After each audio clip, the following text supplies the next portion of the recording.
For the 2024 Classic Motor Show. The chevrons are behind the grille bars. That is a rare old girl, that is. We have a Mark 1 Wolsley 1500 here, built from 57 to 60. Patmos rally car XOE 778. Interesting little fact, these side trims, those are off an Austin A40 Devon. Certainly one of the most eye-catching cars seen here today so far.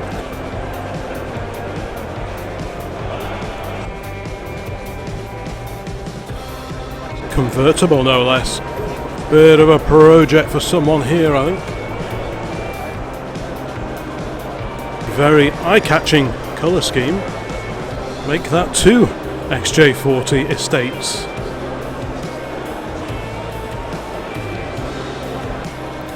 So original. Look at that original seat, if only that could talk. Fine assortment of Bristols here as well today.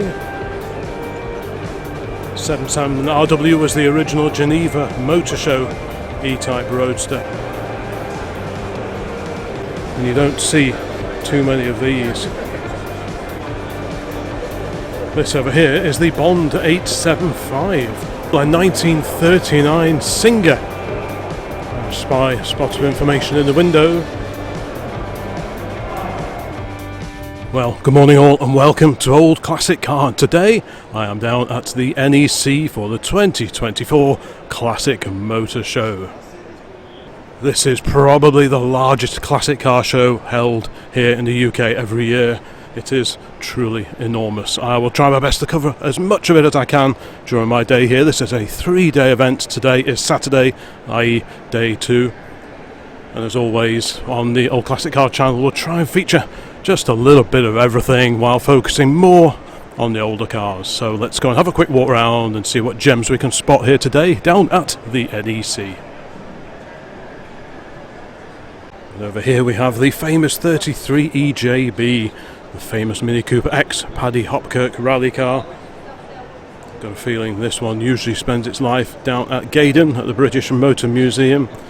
What a treat. I know we're going to see some phenomenal classic cars here. Been coming here for quite a while. It's not quite open yet, so certainly going to get pretty busy here today. A great little 1275 GT here as well. Minis various over here. Later BMW era Minis over there, although it was actually originally a Rover design. This is a message for all exhibitors. A Super Morris badged minivan, quite an early one. It's got a 1980 tax disc in the window, so maybe that was the last time this beauty was on the road, but it looks super original. Even got the little vent in the roof. That little vent goes all the way back to the Austin A30 van and was also used on some of the Works rally cars, the big Heelys, MGBs, all that kind of thing. Yeah, what a beauty this is. Extra little locks on the back doors, tyre pressures written above the arches. I'm wondering if this is like a GPO van or something like that. Yeah, certainly a bit of a beauty, that one. Clearly it's had something. Along the top of the roof as well. Here we have a Racing Green limited edition. Like I say, we'll try and feature as much as I can in this particular video, but if I miss your car out, I do apologise. This is a really big show, and to get it all done in one day can be just, yeah, it's just quite tricky.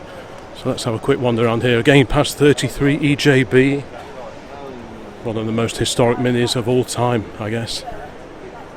And then a little mini estate over here on the G plate. This reminds me very much of the old steel mini estate that I learnt to drive on. That was in 1967. This one has a lift-up tailgate. So that's not usual. Usually there are a couple of side hinge doors. Yeah, clearly many modifications with this one. Looks like it's been built up to Cooper S spec. An ex-Works rally backup vehicle.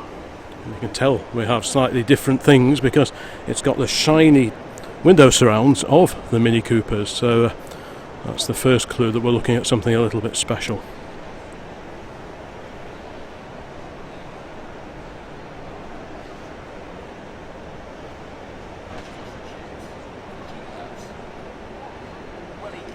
We even have quite the gaggle of mini Mokes here today. This a 1966 English Moke Mark 1. Later ones were built in Portugal. This is production number 968, built January of 1965.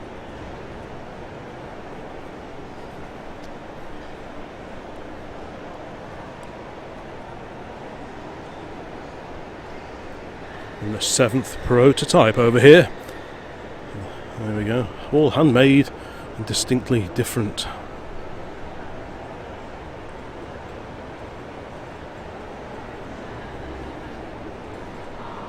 Super array of classic Citroens over here. We have 2CV, there's a little 2CV van over there, and the Mahari. Very early Citroen Visa in bright yellow, our favourite colour.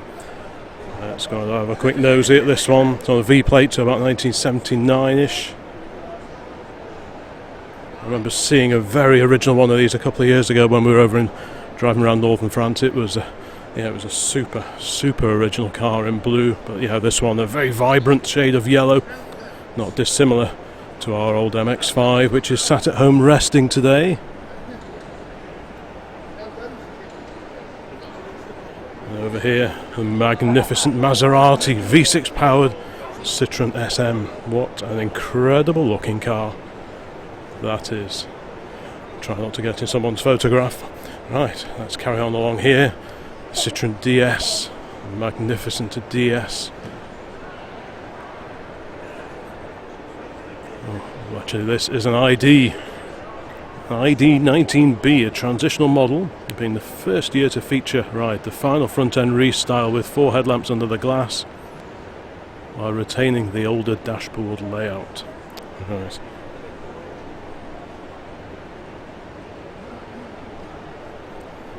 Super car, right.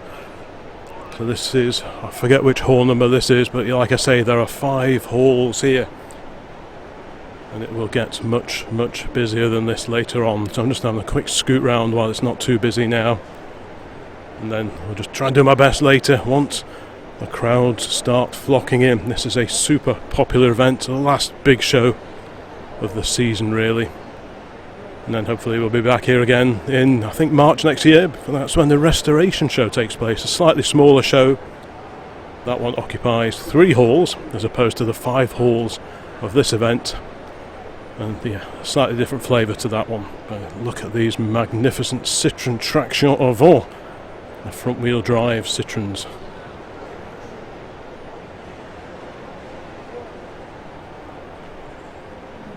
Left hand drive, this green and black example over here.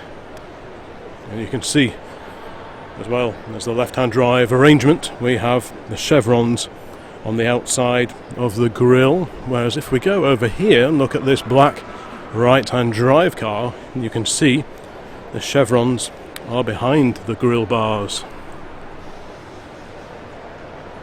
That was a feature of the Slough built, the British built cars, and that is what we are looking at here. There we go, right hand drive. Assembled from kits sent over from France, very similar to our 4CV. Our little 4CV was built at Acton, the Renault facility at Acton, and again is right hand drive.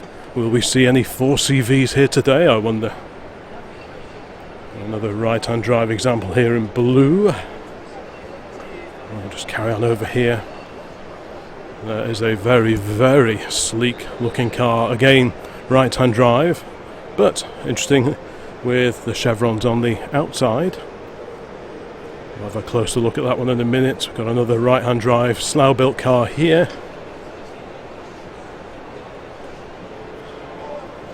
Apparently it is the 90th anniversary of the Traction Avant. 1934 is when they first came out. Magnificent cars, some lovely old photographs over here. Regulars to the channel will know I am particularly fond of old car photographs. If you visit the Old Classic Car site, oldclassiccar.co.uk even, you'll know all about that. But what a sleek looking machine. This is ENE442 is the registration number. 2-door. Looks like it has a dicky seat in the back, hence the step on the rear wing over here. But what a cracker that is. Is there any information about this wonderful car? There is indeed. A 1938 Citroen Light 15 Coupe.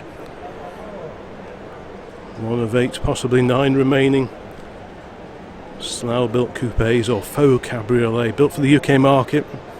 It's believed this car was the last Light 15 Coupe made, whereas the others are all registered as Light 12s. Been resprayed twice. The original colour, very much original. The roofline, dash, and much of the chrome exactly as it was when it left the Citroen works in 1938. What a beauty. And this one is up for sale. If you want something particularly eye-catching, you could do a lot worse than this. And look at those wheels, those cast aluminium wheels. Those are very special indeed. But what a great looking car that is.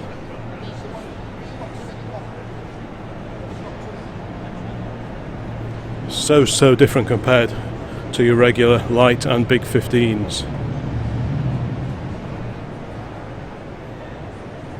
A lovely example of a Citroen CX GTI Turbo circa 1984. I love the wheels on these, very distinctive wheels on the CX Turbos. You can see the stylized T there and down there for turbo. But yeah, fantastic. This was an era when so many car manufacturers were turbocharging their cars to get a bit of extra performance without having to develop a complete new performance engine. Saab did it, BMW did it, Renault and many others. Over here, glistening under the lights of the NEC, we have this trio of wonderful French cars. The Matra Rancho over here. What a cool looking car that is. Can't help wondering if Land Rover took more than a long look at one of these when dreaming up the Discovery all those years ago. Yeah, very cool looking car. Looks like a four-wheel drive, but isn't. These were two-wheel drive. And over here, the Matra Mira. Distinctive, such a distinctive little car this is, with its 3 abreast seating. Driver over on the left hand side. Apologies for any reflections. And here, they're very similar actually, Matra Bagheera. This, yeah, what a great trio of classic French cars over here. Again, with the 3 abreast seating.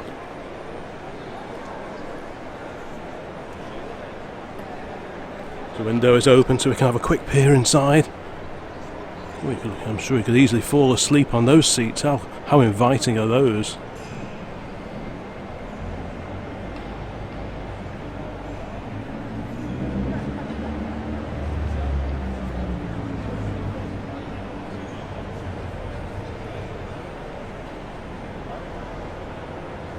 Regulars to the channel will remember not so long ago I had a PV544 Volvo, and before that a 544. This is a wonderful estate, the Duet, based on the 544. We are over on the Volvo Owners Club stand. All these were left-hand drive, and this is particularly rare. The PVs were never sold here in the UK, so any that you see at shows and indeed on historic rallies, because they're very popular in historic rallying, then they've been brought in by individuals over the years. Yeah, you don't see too many of these estate car versions, I must admit. That is a rare sight, the Duet. I think they were all 2-door, but correct me if I'm wrong, with the side hinge doors at the back.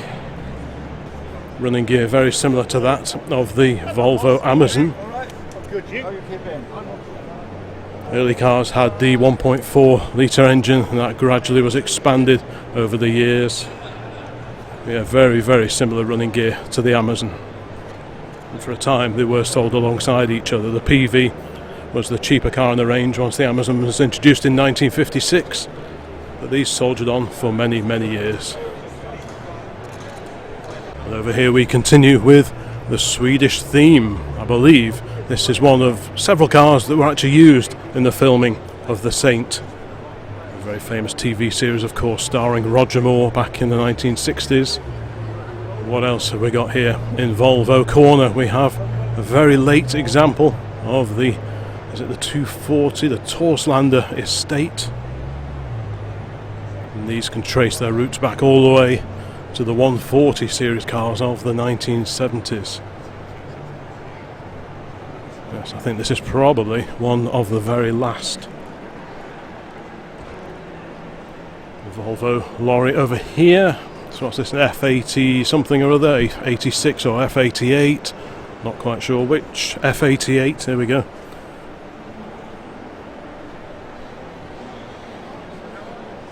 P1800S with correct mud flaps. Over there, got a Swedish plastic bicycle over here. Let's carry on our trawl around, see what gems we can spot over here. Yeah, right-hand drive, Volvo 145. So this is the car that the 245 was launched and based upon. We have a Volvo 164, the 3-litre straight 6 power car. Over here, this was based on the 140 series, had a longer nose, much bigger engine of course. Distinctive styling which was unique to the 164s and later the 164E. And again, long-termers on the old Classic Car channel will remember for a time I did have a metallic blue 164E. And there are videos of that here on the old Classic Car channel.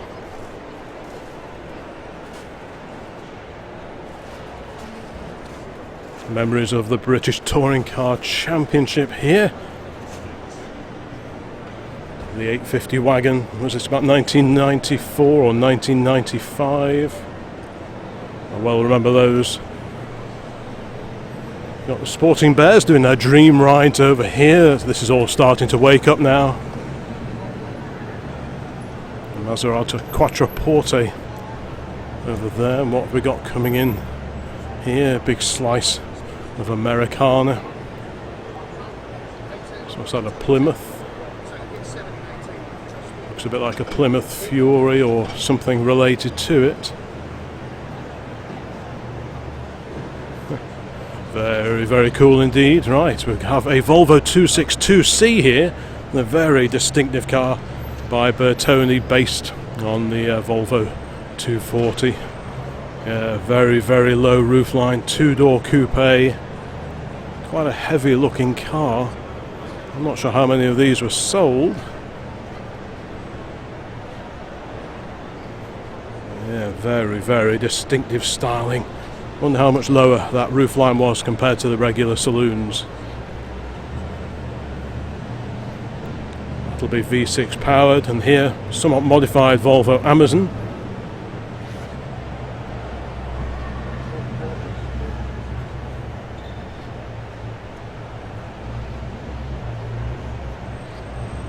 Yep, a little bit of everything here today at the NEC Classic Motor Show.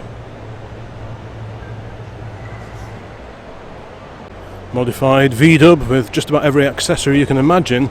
I have seen this somewhere else this year because I very much remember that super distinctive opening windscreen, which isn't something you typically see on a VW Beetle, but yeah, every accessory you could possibly imagine, possibly with the exception of a roof rack. But we do have a rack here over the back window. Super clean 1302S alongside that. An early 1964 VW Cabriolet here.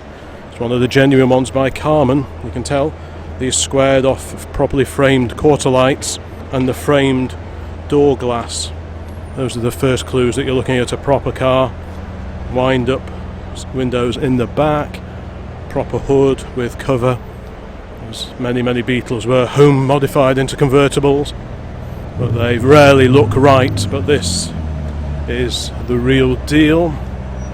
Yeah, 1959 Carman Cabriolet Deluxe Sedan, right hand drive, built June 1964 in Osnabrück, Germany, bound for a new life in Australia, but it is left hand drive.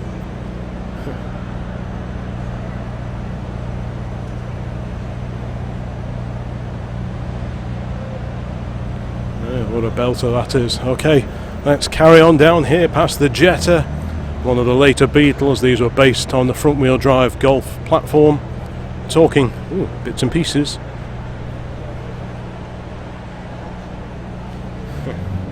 We like a bit of that. And over here, talking of VW Golfs, we have a pair of Golfs. This one a G60, the supercharged car. Got a modified GTI Mark 1 alongside that. And over here, another proper VW Cabriolet, again with the opening screen conversion. What's the story with these opening screens? Let me know in the comments if you know where this particular modification came from. I'm sure that wasn't a VW thing, but if it was, let me know in the comments because I'd like to know. And here we've got one of those wonderful little clip-on picnic trays.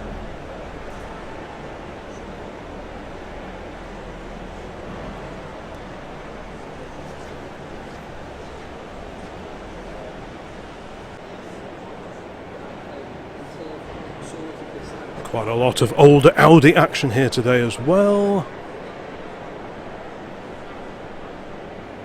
I almost missed this one, another PV544. This one, your regular two-door saloon with the very rakish fastback styling, which personally I think looks fantastic. I just think these are super looking cars. The styling based, I think, on a 1940s Ford, or certainly inspired by Ford and American cars of the 1940s. Yes, this is exactly the same spec as the 544 I had just a few years ago. That now resides with another member of the Old Classic Car Forum.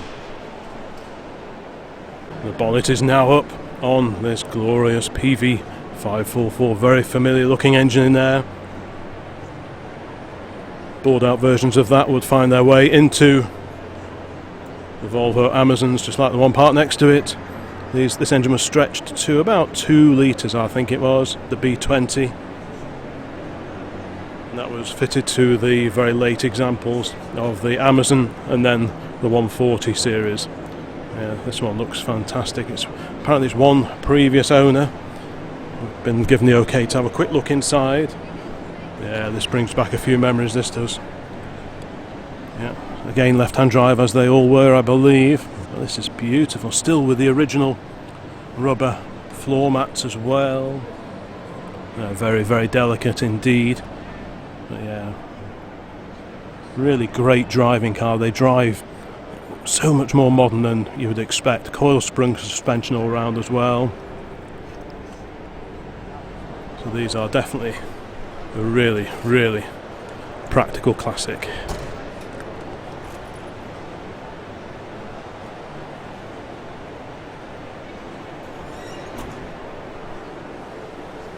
Staying with a Swedish theme, a magnificent pair of Saab 95s. This is a 95 V4.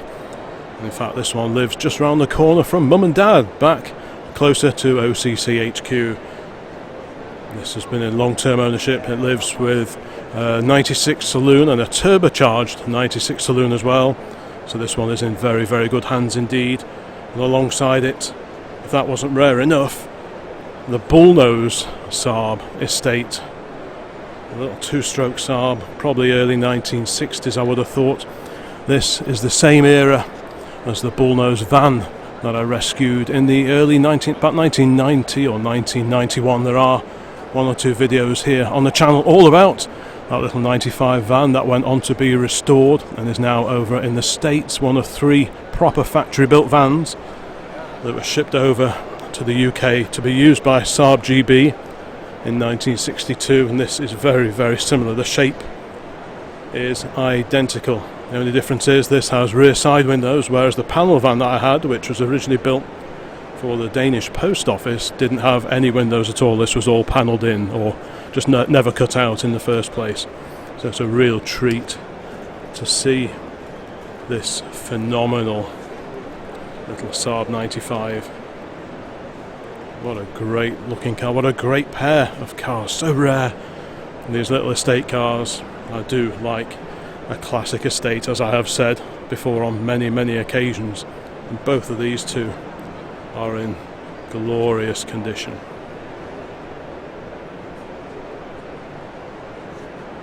back over to Audi and German Corner. We have this stunning DKW minibus. This one apparently is for sale. The window is open, so let's have a quick peer inside. It's right on drive. What a rare old girl this is. In fantastic condition as well.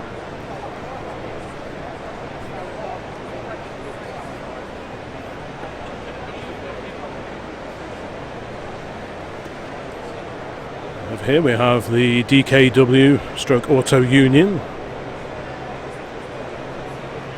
Super little Auto Union cabriolet alongside that.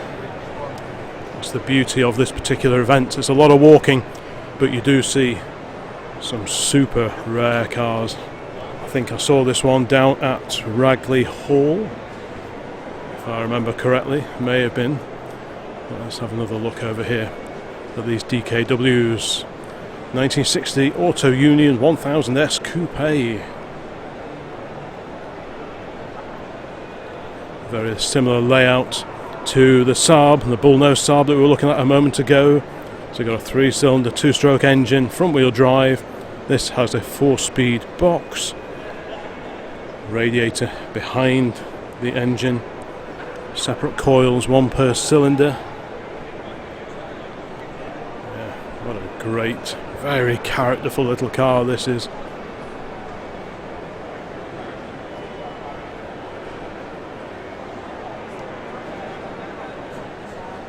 Starting to get a little bit busier now. Cars everywhere you look. Let's carry on down here. We've got an Audi 100 Coupe over here. This one is a Coupe S automatic, registered August of 1973. Bit of a hint of Aston Martin DBS in the lines of that one, I suspect. Audi 80 GT, that's rare.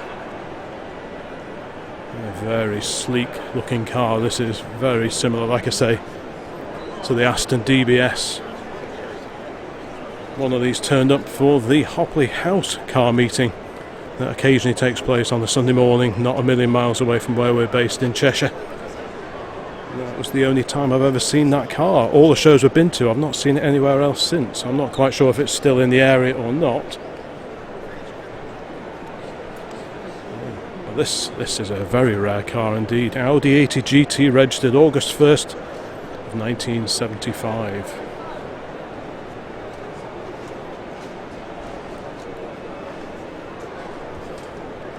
Pretty funky looking V-dubs over here. Many campers. Let's have a quick look over there. Try and feature a little bit of everything. But this is a huge event, so apologies if I don't feature your favourite vehicle.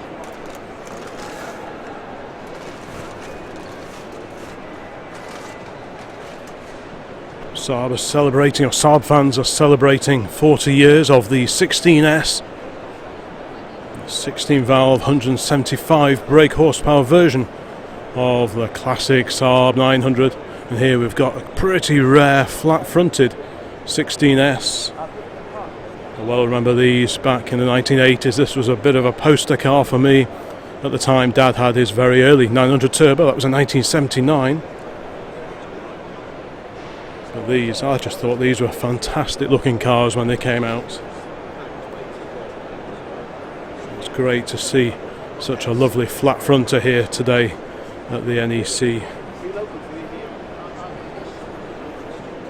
If that wasn't enough, we have another one over here again with a flat front. This is a super duper early example on an A registration 900 Turbo 16S. 11,000 miles, July 1984 built in Finland, registered and stayed in Finland until 2017 when I drove him to the UK. Incredibly rare 84 model year car. Yeah. What a beauty. Just a few years ago there was one of these mouldering away outside a garage a couple of miles down the road from us. I was sorely tempted. I probably should have bought it for parts, to be honest, but every panel was rotten on it.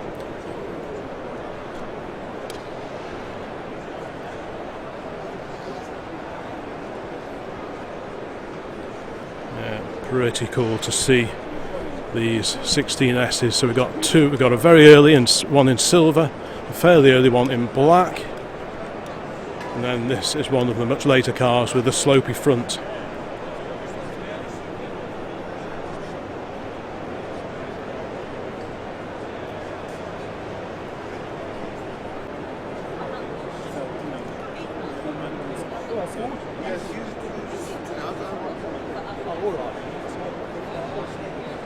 We've got some classic FSO action over here, the Polonaise 1500. Who remembers these? Oh, you don't see these too often. In fact, it's only here at the NEC that I ever do see one of these nowadays. And there's the little car here with its Fiat origins, of course, Polish built.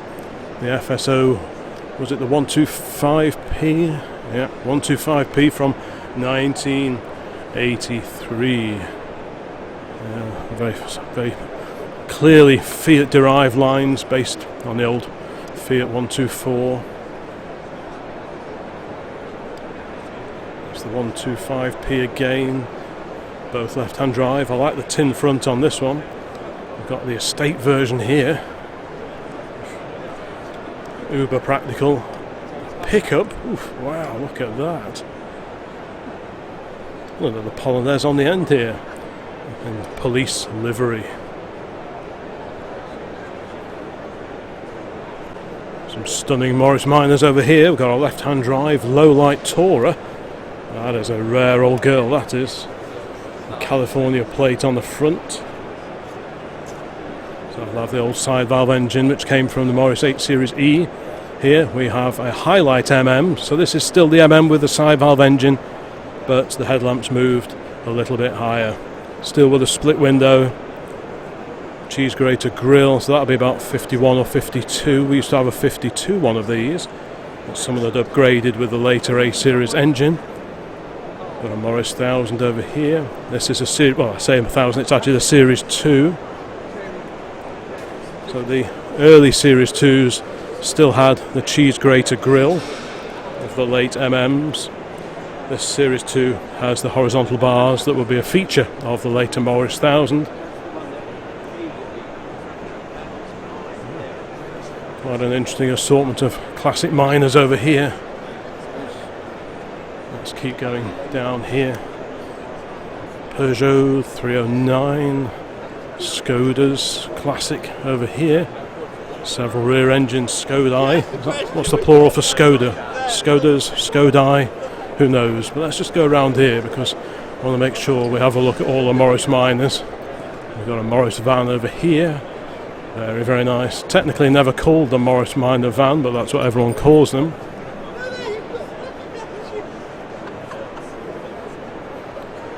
I like this one that's all crated up over here. That's great. That is the effort that goes into many of the stands at these shows. It's just incredible. It comes with the Hiya, buddy. I'm not bad. Again, left-hand drive. Boxed up for export, that's the idea of that particular display.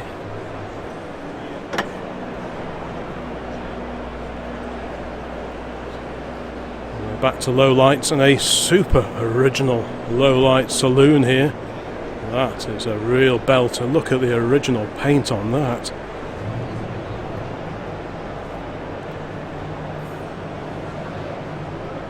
June 1949, that's quite an early one, 19,964 miles.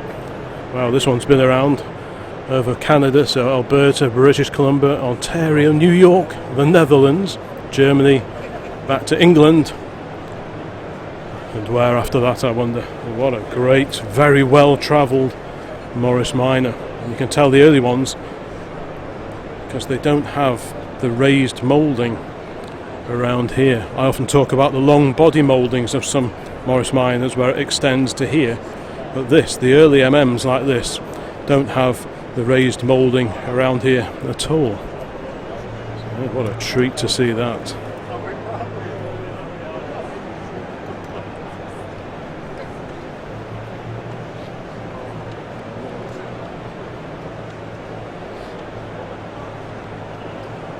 And the super very original looking Traveller Series 2 Traveller behind that.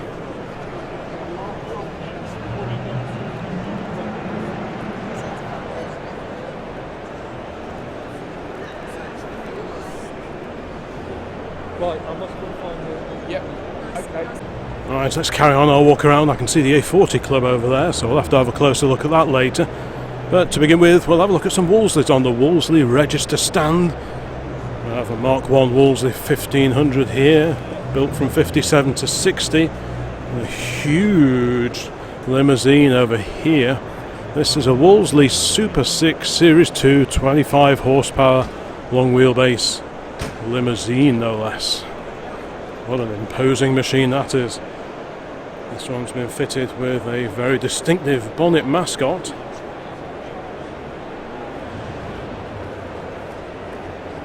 What a beauty that is. What year is this? Pre or post-war? These were built from 36 to 1938, 3.5 litre, 6-cylinder overhead valve engine, 72 miles per hour. What a belter that is.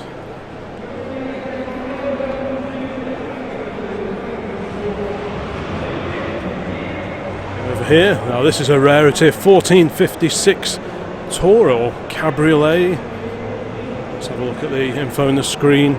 Series 2 1456 Redfern Tourer, again built from 36 to 1938 with a smaller 6-cylinder engine.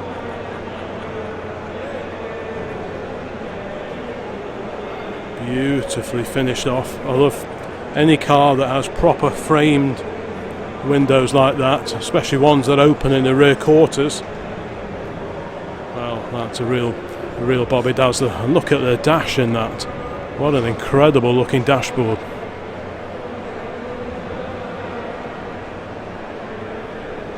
That is a properly rare car. I've never seen one of those before. Occasionally you see the saloon versions.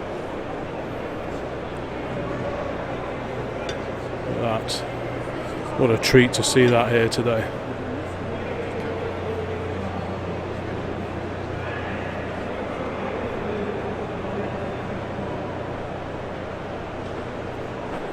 Classic Morris is over here. We've got a Morris Minor, one of the original pre-war Morris Minors. I'm a bit of a fan of those. I had a couple of those over the years. This is the Family 8.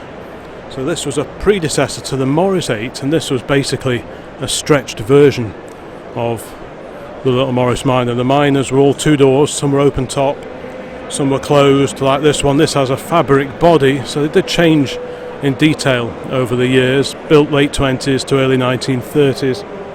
But this is quite rare, being the Family 8, the stretched 4-door equivalent to the smaller Morris Minor. This one dates to 1932. Hydraulic brakes. That's interesting because my 32 Morris Minor was still mechanical brakes, and this has got the overhead valve MG engine. What a treat to see that here today.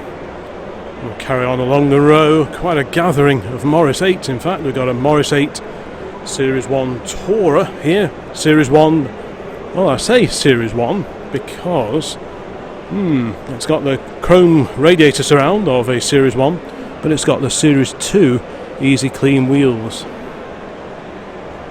Let's cheat and have a look at the information board. Series 1 Morris 8 2-seater. After the release of the Series 2 in 1938, many Series 1 owners swapped out their original wire wheels for the easy cleans of the Series 2.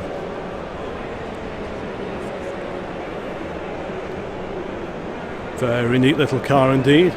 Here we have a Series 1 Morris 8 Saloon, a 2-door saloon. This had the 918cc side valve engine, the engine that went on into the first of the Isigonis era Morris Minors. This is a Morris 8 Series E. These were built either side of the Second World War. Same engine again as the earlier Morris 8s that came before. This one first registered November 9th, 1948. There you go. 918cc side valve, 29 brake horsepower. So it's 8 horsepower, 29 brake horsepower. This one has the headlamp conversions. Originally it would have had some quite attractive slopey headlights on it. This one has got the 7-inch Lucas headlamp conversion. You could buy a kit in the period which included the 7-inch Lucas lamps and these little pods that they fit into, because the original headlights were quite slopey and flush to the front wings, but many Series E's have been fitted with this particular headlight conversion. This one's in beautiful condition. This is the Morris register stand, and this mighty machine over here, well, what is that? It's clearly a very well travelled car. The Series 3 Morris 25.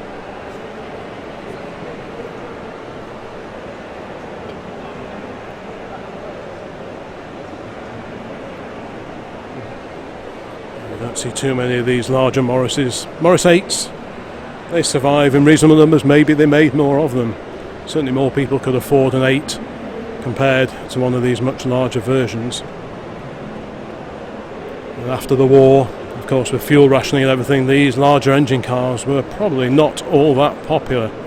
This has got a huge sliding sunroof in it. These are the drains for the sunroof. This one's quite unusual as it's got the full width wheel discs, very similar to a Rolls-Royce, but not a Rolls-Royce. I think this is a 10-4. Some of the larger Morrises, for just a couple of years or so in the 1930s, they had these very distinctive lamps as fitted to this car. So we've got some Morris commercial action here as well. Beautiful lineup of pre-war Morris commercial lorries. This handily has the information on the screen, on the bonnet rather. 1932 one-ton truck, fitted with drop side body, and look at this stunning breakdown truck. Wow, isn't that incredible? I love the old sign writing, "At your service." The Forge Garage, John's Motors Limited of Toaster. Bit of the history there. If you want to pause the video, now's the time to do it. Hope you can hear me. There's quite a lot of background noise at these big events, especially the big indoor events. I'll try my best to make myself heard, and here we have one mid-restoration. What a fantastic bit of kit that is. That will make a glorious little van when finished. Lots of new ash framing. This reminds me very much of when Big Dodge was being restored all those years ago. For quite a long time that also looked very similar to this. This is all ash framing in the back. The Dodge was a combination of steel and ash. A bit of fettling going on as well. That'll be a beauty when finished. And look at this. The Morris Commercial 1928 light ton van. Super early. We've got, there's the petrol filler on the scuttle. Just like a Model A with a tank over the driver and passenger's knees, kind of. Got a Speedo there. I bet that's an extra cost option. I'm sure that wouldn't have been a standard fitment. 1928. What a beauty that is. I love the cast radiator on these as well.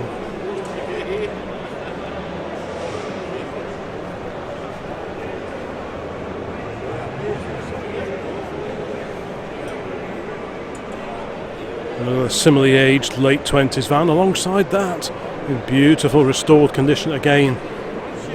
This one is a Morris as opposed to Morris Commercial. I'm not quite sure what year they dropped the Morris Commercial name. Lovely curvy cab. You know, the way this curves around, it's just stunning. Not much in the way of weather protection, but at least you do have a roof. Whereas if you had a Model T van, you'd have kind of a roof, but not much else. This has a bit of weather protection, though no side windows, of course. There's the hooter there.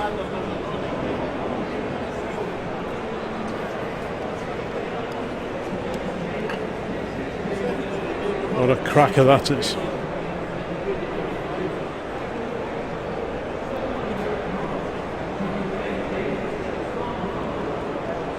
I think we must be on the Morris J-Type register stand here. But this is an Austin. This isn't a Morris, this is the Austin badged version, which was all but identical to the Morris J-Type. But this is the Austin 101. And it's identical to a J-Type apart from the badging and the style of the front panel. The grille slats were very different on the Morris J and the JB, which was very, very similar, but the JB had the overhead valve engine, whereas this had the same engine. The J-Type had the same engine as the Morris MO Oxford.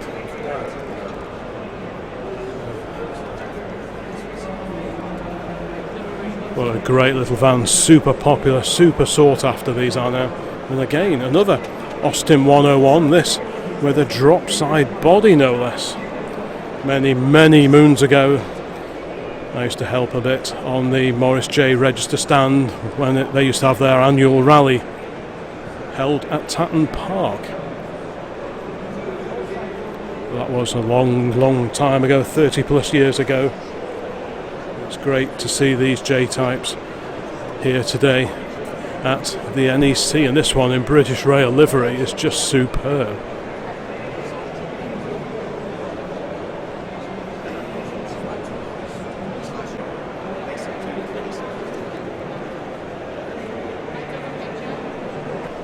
An open top car here, the Riley Roadster. I'm sure if Dad watches this he'll be ruing the fact that he used to have one of these back in the 1960s. He also had one of these, the RM Saloon. This is a 1.5 litre car. You can see the pale blue badge there. That tells us this has the 2.5. Another 1.5 saloon over here, bonnet raised.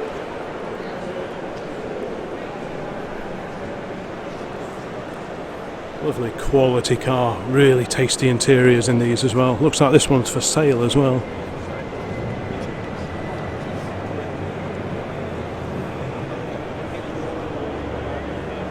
Over here on the turntable, this is a BMW Dixie. You may think it looks very similar to an Austin 7, and that is because it is a license-built Austin 7. A bit more information about it over here. This one was manufactured September 1929, delivered to the BMW dealer Dressler in Dresden on October 31st of 1929. Wow.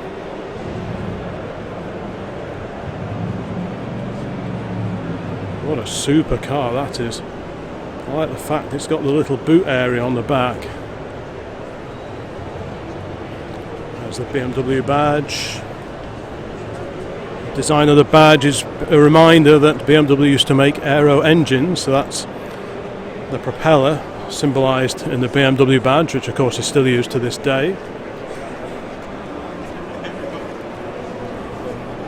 Austin 7 Ruby. Oh no, it is not a Ruby, it is a Cabriolet. This is the Pearl Cabriolet. And a super little swallow bodied Austin 7 over here.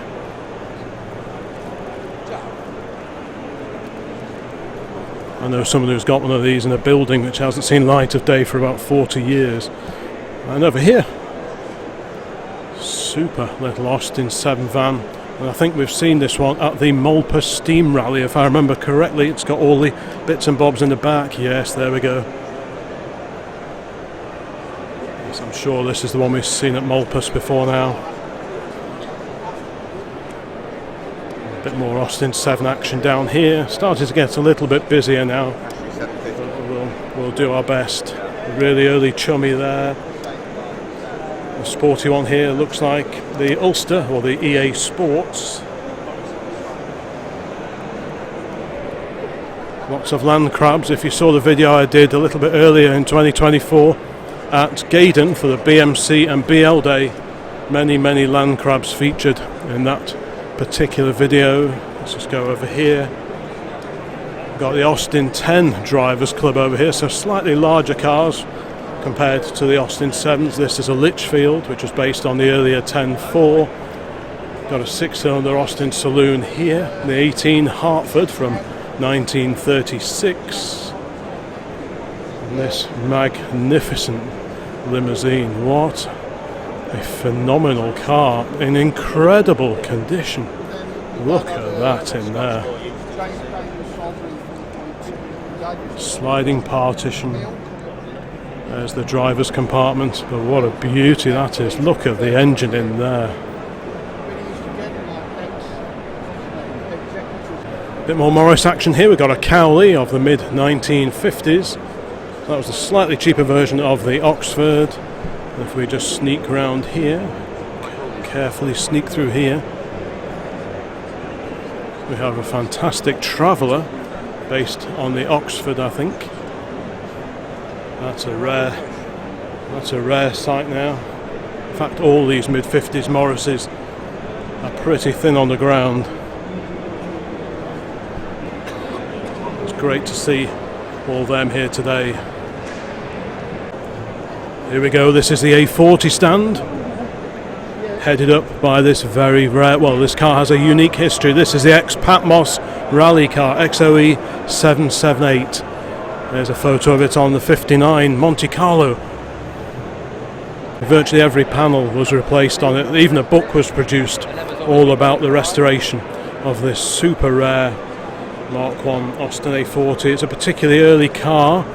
The early A40 Mark 1s had the A incorporated into the badge, onto the strip rather, in the centre of the bonnet.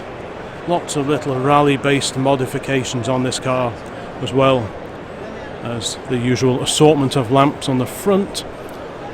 And over there we have a Mark II Countryman with a split tailgate arrangement. So these made the A40 a whole lot more practical compared to the Saloon.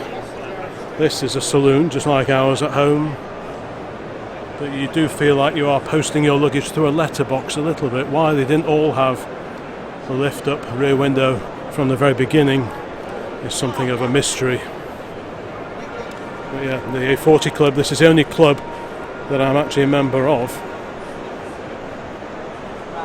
Around 400 members, but they really do a great job of helping to keep these characterful little cars on the road. And this is a stunning Mark 1 YLE 556, still with its original registration number as well.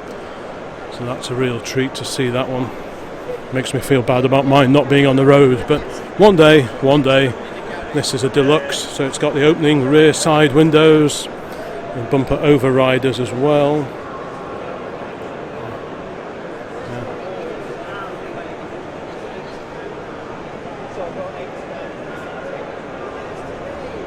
Very different front end styling on the Mark IIs, slightly longer wheelbase within the same overall length of car.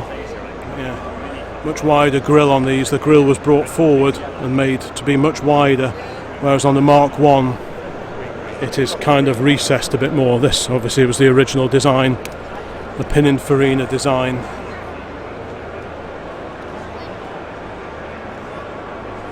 Yeah. What a beauty. Austin A40 Somerset, same colour as the A40 I had 20 or so years ago, the A40 Somerset. This has travelled between the Arctic Circle and the equator. This was a promotional drive undertaken by Austins back in the 1950s. I remember they also did one with the Austin A90 at Indianapolis. There we go, there's the original registration on the front, MOX 656.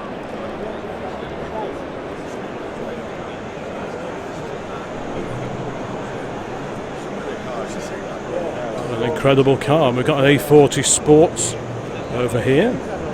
So this was the sort of Jensen bodied actually. This was sort of the slightly sportier version of the A40 Devon Saloon.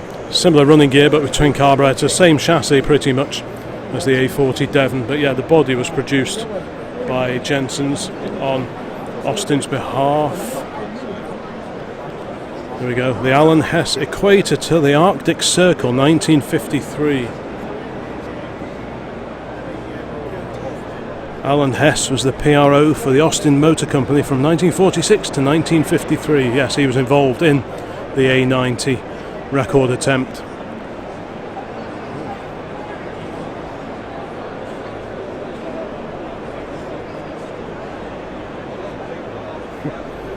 This is I think this is a homage to the original car.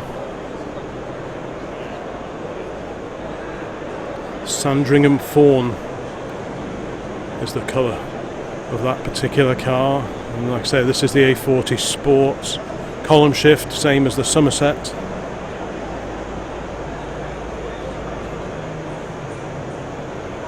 And over here we have an Austin 16, the mighty post-war Austin 16, very similar looking to our old V8 Pilot in many ways. This is slightly earlier, these were about 1947, 1949, that kind of age. Leg rows over here. Vandenplas 4 litre R over there, a cream example, getting busier now. A little Rover 200, the SD3. This was the Rover SD3 series. Yes, this is the mighty 4 litre R, the Rolls-Royce engine. I believe the engine was originally designed with military application in mind.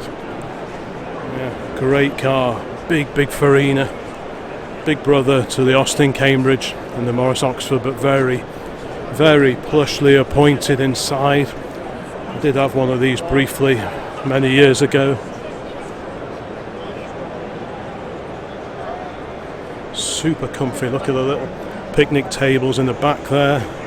I'm pretty sure we saw this Austin A30, this much modified Austin A30, down at one of the Bicester Scrambles earlier in this year.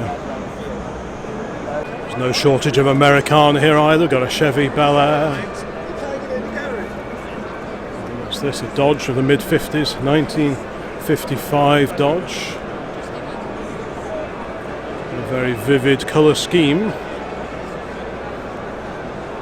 Chevy pickup here, fleet side pickup.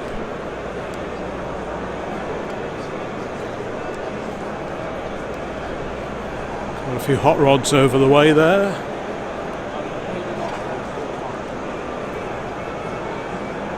XK120, looks like an alley-bodied early car. It's got a little separate side lights on the front. Those were integral to the wings on the later steel-bodied cars.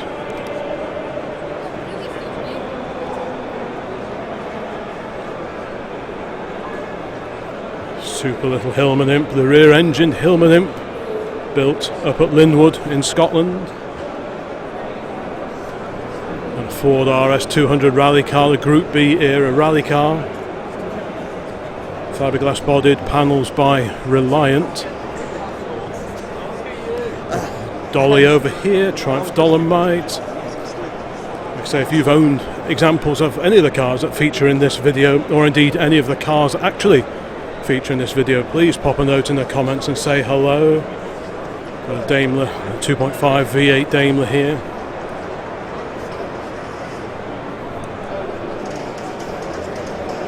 The Midget and Sprite Club, a variety of Spridgets. Sunbeam Alpines, this is a 67.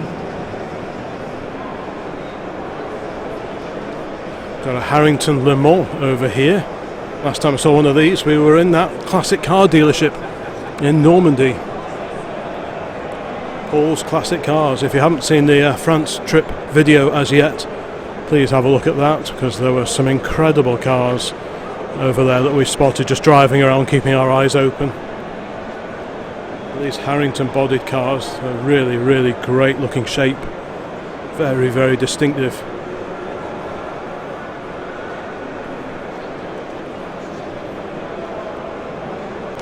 Over here on the TR register stand we have a Swallow Duretti special bodied TR. Interesting little fact, these side trims, those are off an Austin A40 Devon. Right, let's carry on round here because there's something I really wanted to have a look at. This is a Triumph Italia. Let's see if we can get round to have a look. The Italia 2000, chassis number 30, only 329. Based on the TR3A chassis wherever built, known as the Triumph Italia 2000 Coupe, designed by Giovanni Michelotti, or Michelotti. Of course, Michelotti behind such triumphs as the Herald and the Spitfire, of course. Yeah. So this is based on the TR3A, and what a glorious looking car that is.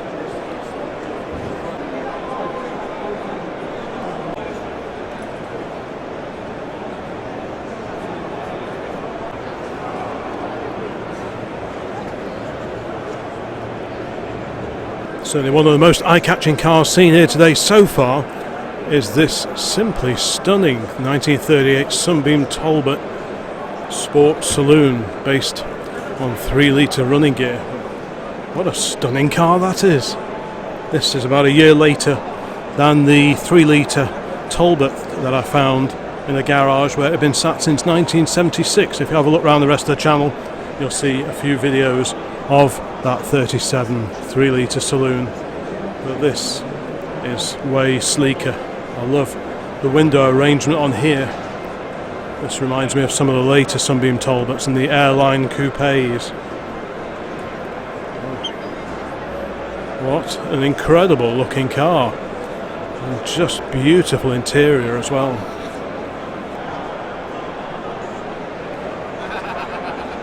She seemed quite happy with it.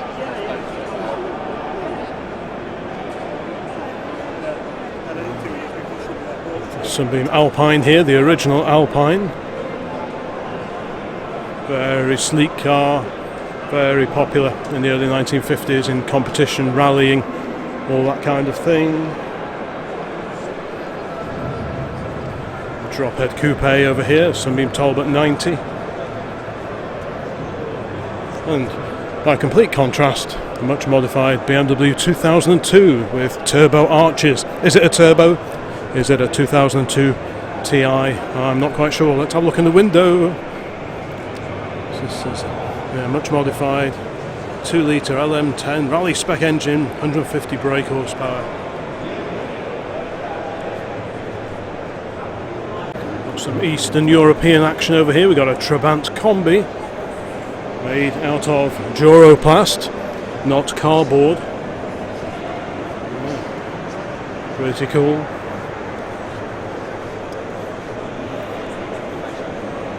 Good old Wartburg, complete with DDR registration, East Germany of course. Yeah. Another Trabi over here. This is the 2-door saloon. Echoes of A40 I think in the front end of these, and I say that as an A40 owner of course.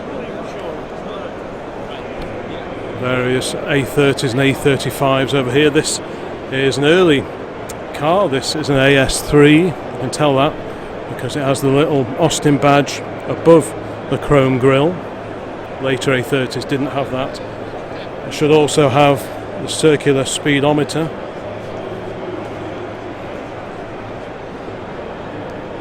Yep. Circular speedo in there, very similar to the A40 pickup and the van. Other signs that we're looking at an AS3, an early A30. You'll note the filler cap is on the rear quarter here as opposed to the back panel of your regular A30s, and also the boot hinges are hidden. There's no hinges to be seen, whereas if we look at the A35 over here, it does have the exterior hinges. And the A35 of course had a much bigger window compared to the A30, and this had the 948 engine. The A30 was 803, and of course the painted radiator grille on the A35.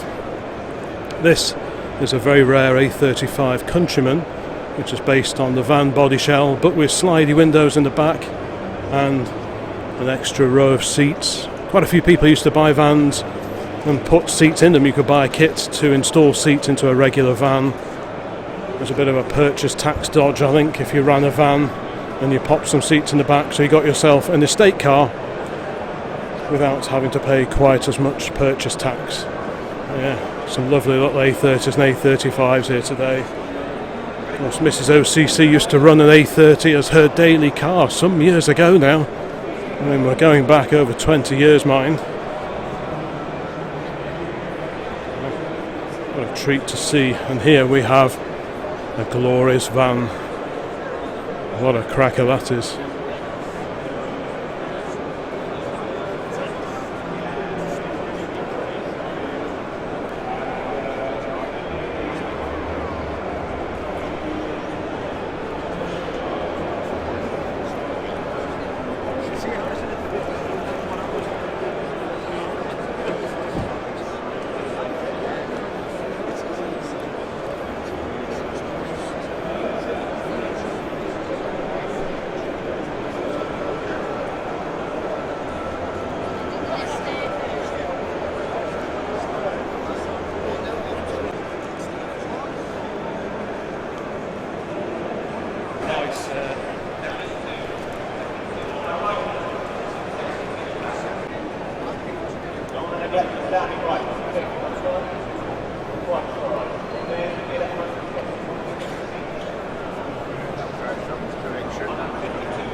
Standing right, 55,000. 55,000.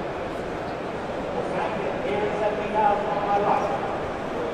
If you're all done short, 75,000. Here we go. 5. Well done, well done, 75.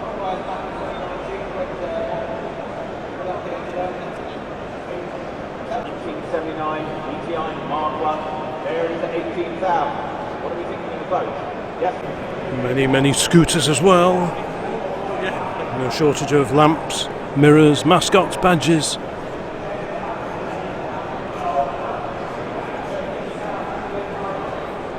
we have any scooterists in the room watching this today?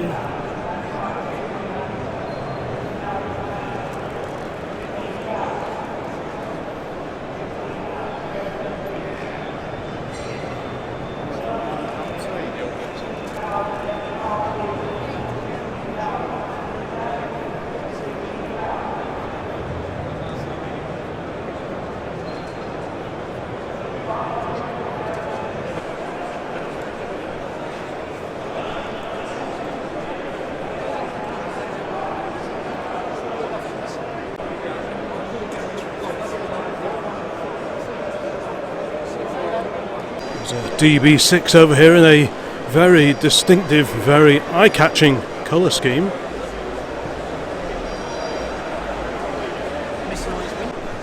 We appear to be in Vauxhall Valley now. This is the Droop Snoot register.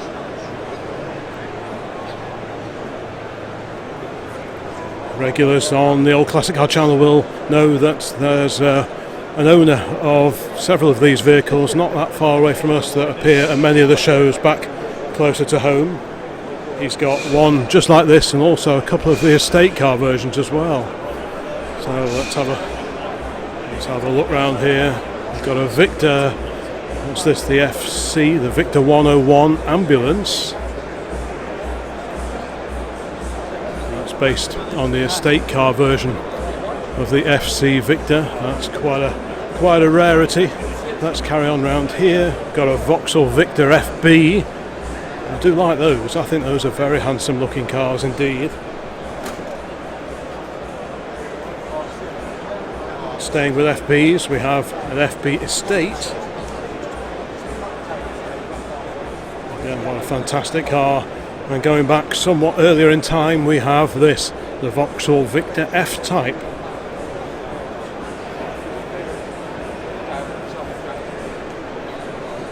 Very American inspired styling in Vauxhalls of this era.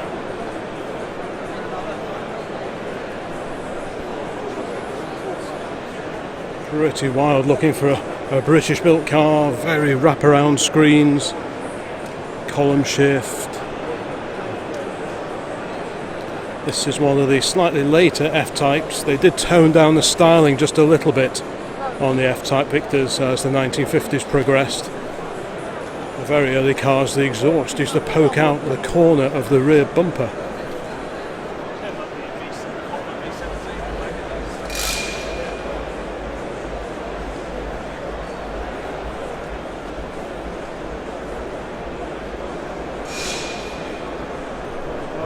More classic Vauxhalls over here. We've got the Cresta, the PC Vauxhall Cresta. A big 6-cylinder car. Over here, a much modified PA Cresta. Look at this, the PA Estate. Now, Friary did estate versions of the PA series, but I don't think that's what this is. It's only a two-door, this particular car, so I'm not quite sure what the history is with this particular example.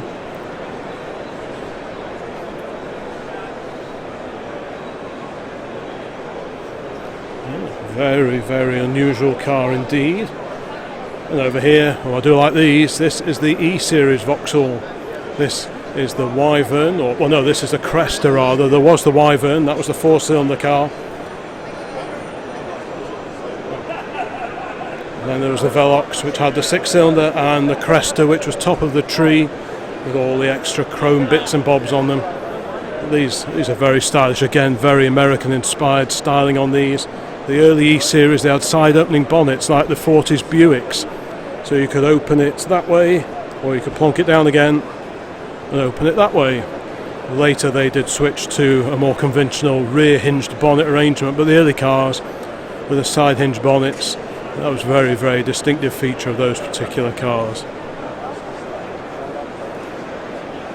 Now, Vauxhall Vivas, we have an HC Viva here. This is the HB Viva GT, no less. I bet a few of you watching this video have owned Vauxhall Vivas over the years as well. We've got another Droop Snoop Forenza here. 2.3 litre slant 4 engine. I think, was it Weber carburetors as well? Some slightly later Vauxhall action over here. Opel as well. There's a Chevette down there. Another HB, somewhat modified, immaculate red example. HB Estate. Wow, some real beauties here today.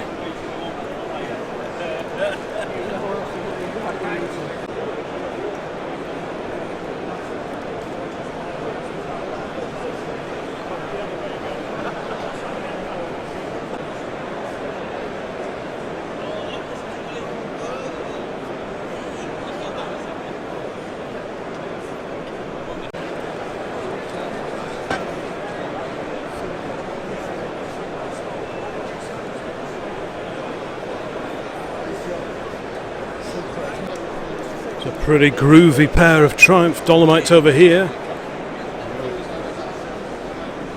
Bit of saloon car racing action. Look at this one in the livery of Leyland.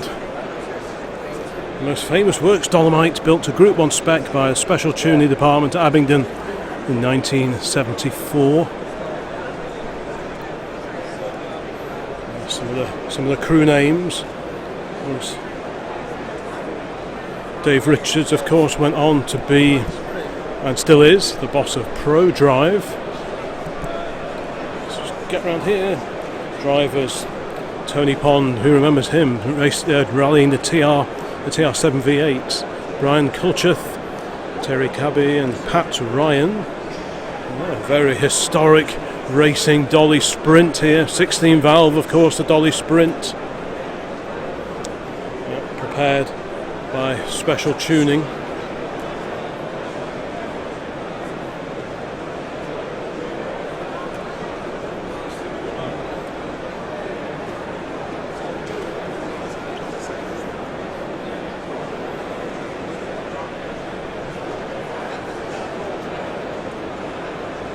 And over here we have the ex-Bill Bengry Mk2 Cortina rally car. Bill Bengry, a Welshman, garage owner. And this competed in the 1968 London to Sydney Marathon.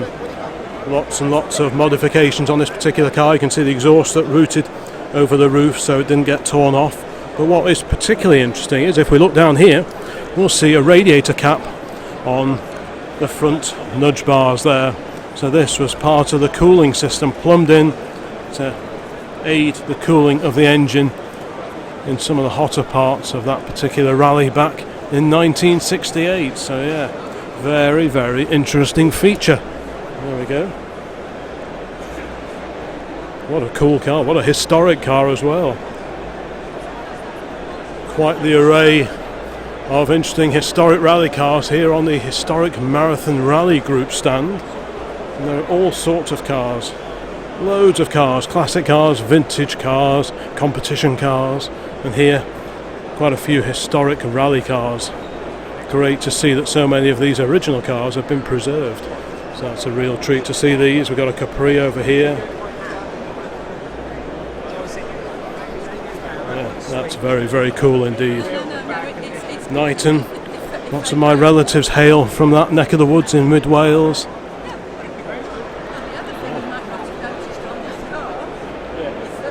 Got a number of later Vauxhall Victors here. This is the FD Victor, and there's a red example of the Ventura alongside it. Another Ventura. This is more FE Victor era. What's going on over here? Rally cars. Vauxhall Chevette, or a pair of Chevettes. One a hatchback over here, quite a high spec one, and here a little two-door saloon version as well. Very neat little cars, quite stylish, very similar styling to the Mark I Cavalier that was sold alongside the Chevettes.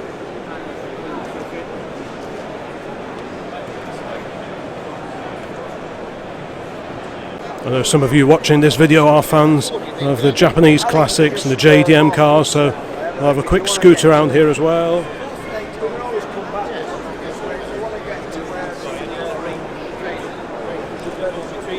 Many cars of the 80s and 90s. A Celica here from the 1970s. What a vivid colour. Let's carry on down here. Look at that.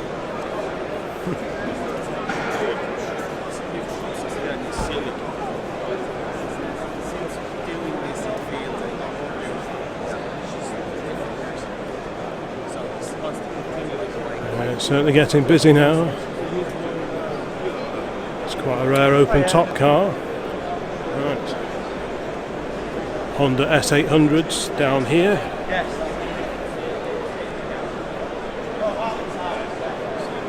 Nissan 300Cs over here.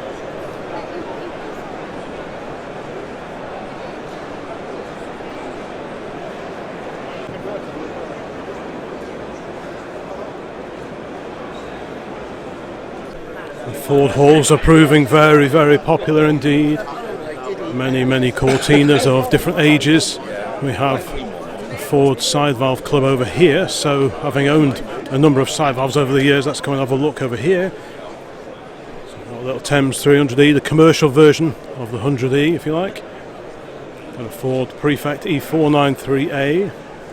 So this has the 10 horse, the 1172 engine, same as the Ford Pop 103E. This is the earlier Prefect, the E93A Prefect, which confusingly E93A is also the reference name given to the 1172cc engine. So you'll note the latest styling of the 493A with the headlamps built into the front wings, very similar looking to the Austin Devon. Whereas the earlier E93A had the separate headlamps shared with the E83W vans and also the E494 Anglia, just like the one that we used to have until a year or two ago. Let's go over here. Oh, look at this. This takes me back. I've owned, well, 3 pickups just like this with a steel back body. These are pretty thin on the ground. These things used to rot like crazy. These bodies were built by Anthony Hoists on behalf of Ford. Yeah. First one of these I found back in 1989 in a field in North Wales. Yeah, what a Bobby Dazzler that is. Same colour almost as the second one I had, which I ran for quite a few years actually. The first one I found in the field was in pretty poor condition, and a mate of mine's got that now, and that's stored in a barn just a couple of miles up the road from where we live. I haven't seen it in many years actually. So this is a Thames badged version. These were built from 1938 all the way through to 1957. This one has the optional passenger seat, but not much in the way of legroom for the passenger. This was semi-forward control, so the engine is kind of set back and off over to the passenger side. So the driver has plenty of knee room, but his mate sat over here, not so much. Yeah. What a great little thing. Again with the 1172cc engine.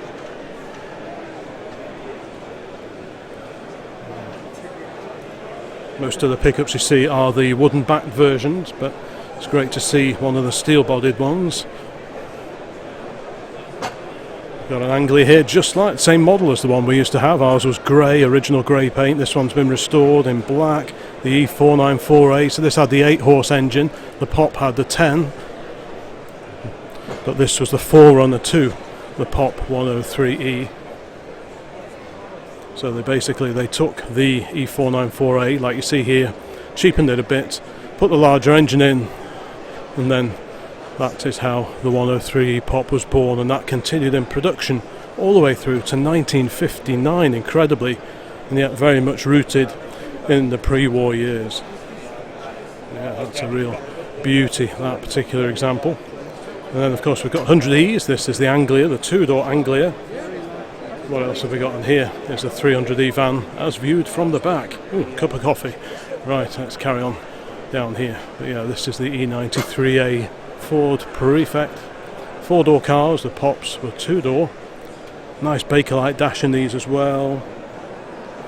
Very similar to that of the E494A Anglia, whereas the Pop just had a painted metal dash as part of the cheapening that went into creating the Pop from the Anglia before. Yeah, this is the highlight of the stand here today. That's been added, the Ford script in the back. The tailgate is slightly different to how they were originally, but very, very slightly different only.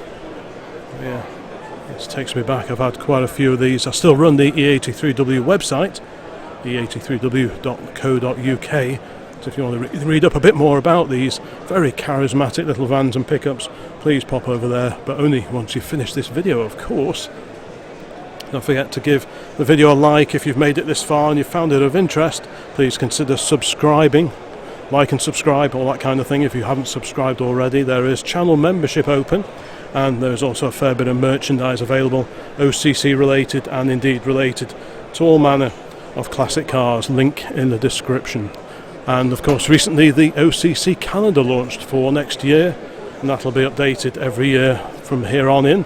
So if you fancy a nice classic car calendar, there are several on there to choose from, including one specific to these lovely little E83Ws.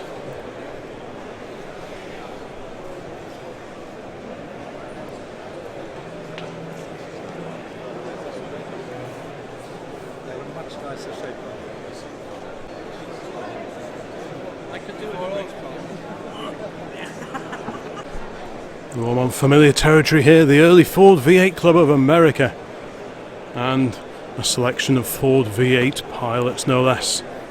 I remember seeing this one down at Gaydon, the recently published video of the old Ford rally at Gaydon. If you haven't seen that video yet, please check it out. That's quite an extensive look at all the classic and vintage Fords that turned up at Gaydon just a few months ago, and I had a chat to the owner of this incredible black example of the 3.6 litre flathead Ford V8 Pilot. These were built from I think 47 to about 1951. We've got a pickup over here as well. Wouldn't say no to one of those. Let's carry on down here. Ooh, and there's a green Pilot. We have a Ludlow green V8 Pilot, just like the one back at base. What a treat to see that here. Let's have a closer look. Let's just sneak round here. Yeah, same colour, same interior. Yeah, lovely, just exactly the same spec as our car. Ours is a 1950. Not quite sure what year this one is, but they didn't make them for all that long. It was based on the mid-1930s American Ford Model 62. And it had like an anglicised front end put on it for the UK, primarily for the UK market, and of course they were built here. And these were in production until such time as the Mark I Zephyrs and Zodiacs were ready to go into production, and they took over as the large engine car in the Ford range here in the UK. Yeah. What a treat to see that here, and indeed this black example that's parked alongside. And over here the Ford Y&C register stand, and this very neat little Model Y pickup. It's not often you see one of these. Now, whether this is a cut down saloon or not, I'm not quite sure, but looking at the back of the cab, that looks very much like the back end of a regular Model Y saloon. So I'm guessing at some point in time this has been modified, adapted from a saloon to make this all steel pickup that you see here. But what a neat looking vehicle that is. So that's got the little 8-horse engine, 933cc, and here we have a long rad Model Y saloon.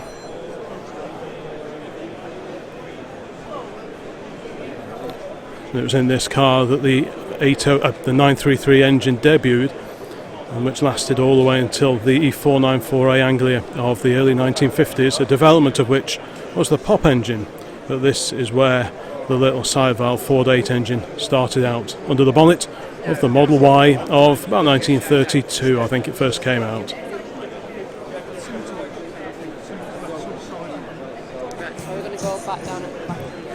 Look at this wonderful Zephyr estate.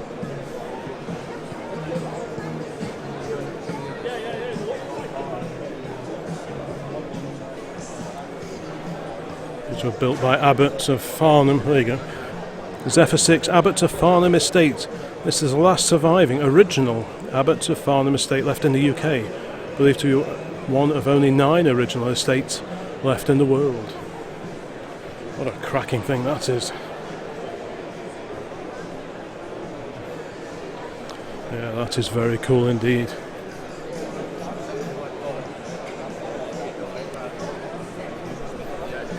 Don't forget to let me know in the comments which of the cars featured would be the one that you would want to have back at home in your garage.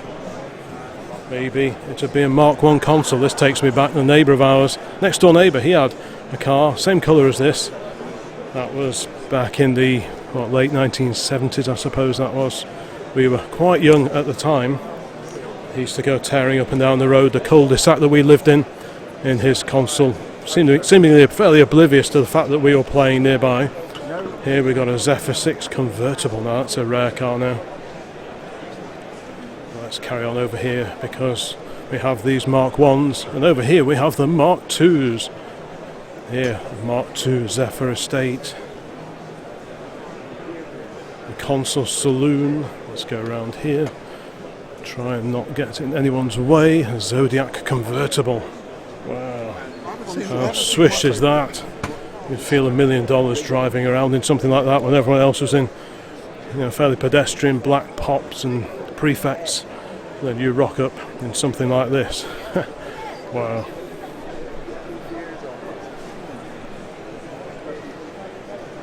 Over here, the console estate, the Mark II console estate.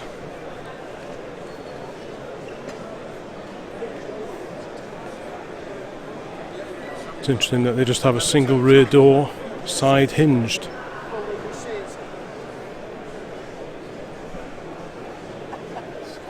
All the period accoutrements, the picnic set, camping stove, radio, etc. And even a little battery powered lamp.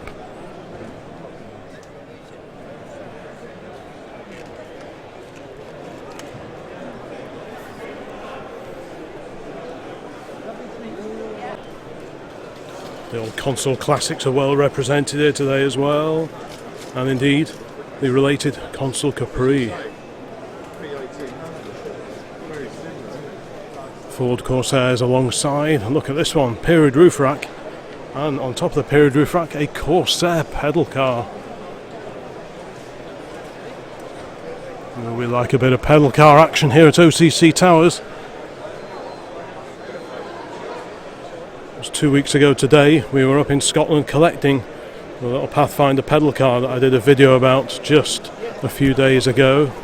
Let's carry on around here, just see what else we can spot. It is super busy. We've got a 2-door Corsair saloon over here. It's very original, that one, the console Corsair.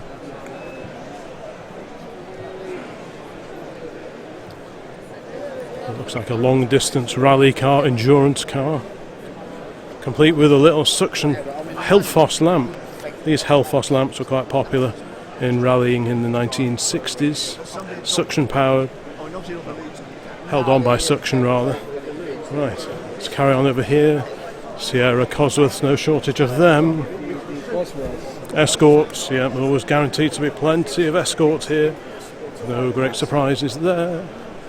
Let's carry on, just have a quick scoot around. Like I say, this is the main Ford hall.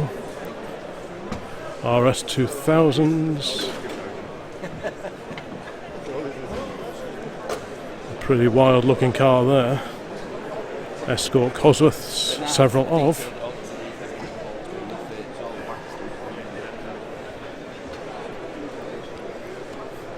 An AA service van, the Mark II Ford Transit. twin wheel. That's pretty cool. I like that. We've got a camper van version of the Mark 1 Transit here on the Transit Club stand.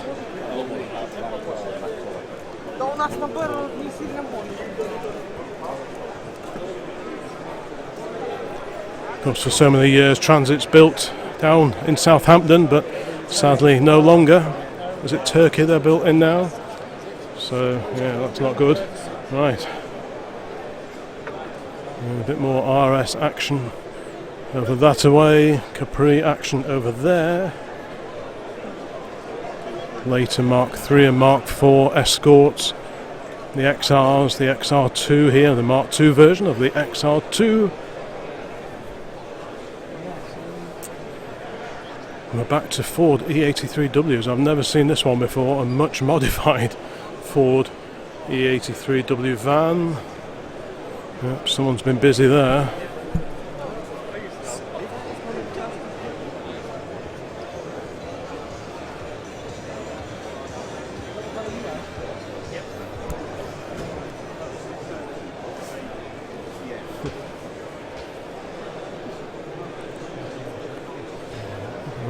Mark 1 Fiesta XR2s and Super Sport. In fact, these are the Super Sports, aren't they? Not the XR2. This is a Super Sport with those very distinctive graphics down the side.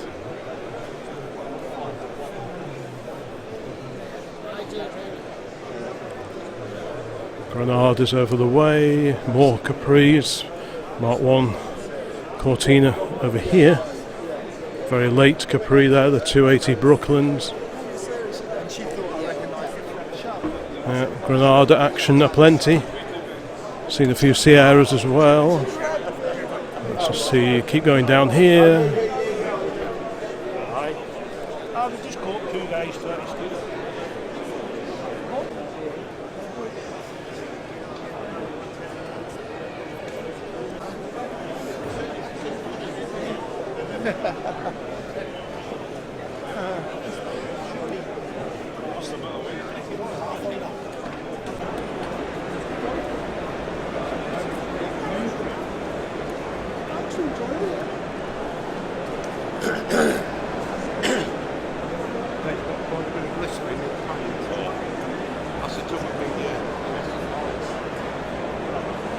Now, they didn't make many of these. This is the 6-cylinder XJR, the supercharged straight 6, which in itself isn't all that common now. Most of them have rusted away or blown up.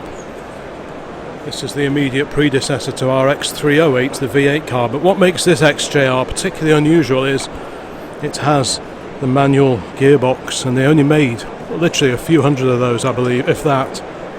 So that makes this a really rare car. Manual box, supercharged, 4-litre, 6-cylinder engine. Yeah, very unusual survivor.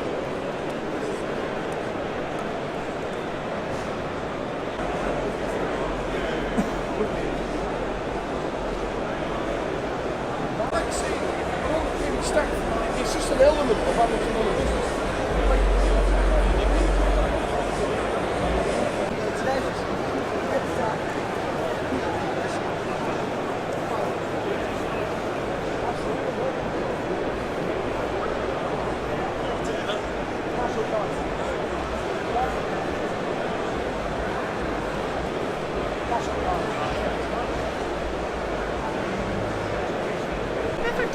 There's a bit more standard action over here. This one pops up on YouTube from time to time. And this is a little standard 10 in a lovely little colour. I do like the colour of these. So this is the slightly bigger brother to our standard 8, which is back at home. This has the 948 engine, same size as its rival of the day, the Austin A35. The standard 8, that was a rival, I suppose, to the A30, and they also had the same size engine, 803cc. Nice bit of period roof rack action as well here. So we like a bit of that. Yeah, very neat little car indeed. I ran a standard 10 with the stand drive transmission quite a few years ago. And a little bit later after that, a standard companion, the estate car version of the standard 10. So yeah, so the small standards are a favourite of ours back at OCC HQ, and it's always good to see another one back on the road. And here's a rare one, a Mark 1 Ford Consul, convertible no less. Bit of a project for someone here, I think. But most of it looks to be there. Plenty of TLC required, but a very rare car, so definitely worth saving. And where this has been all these years.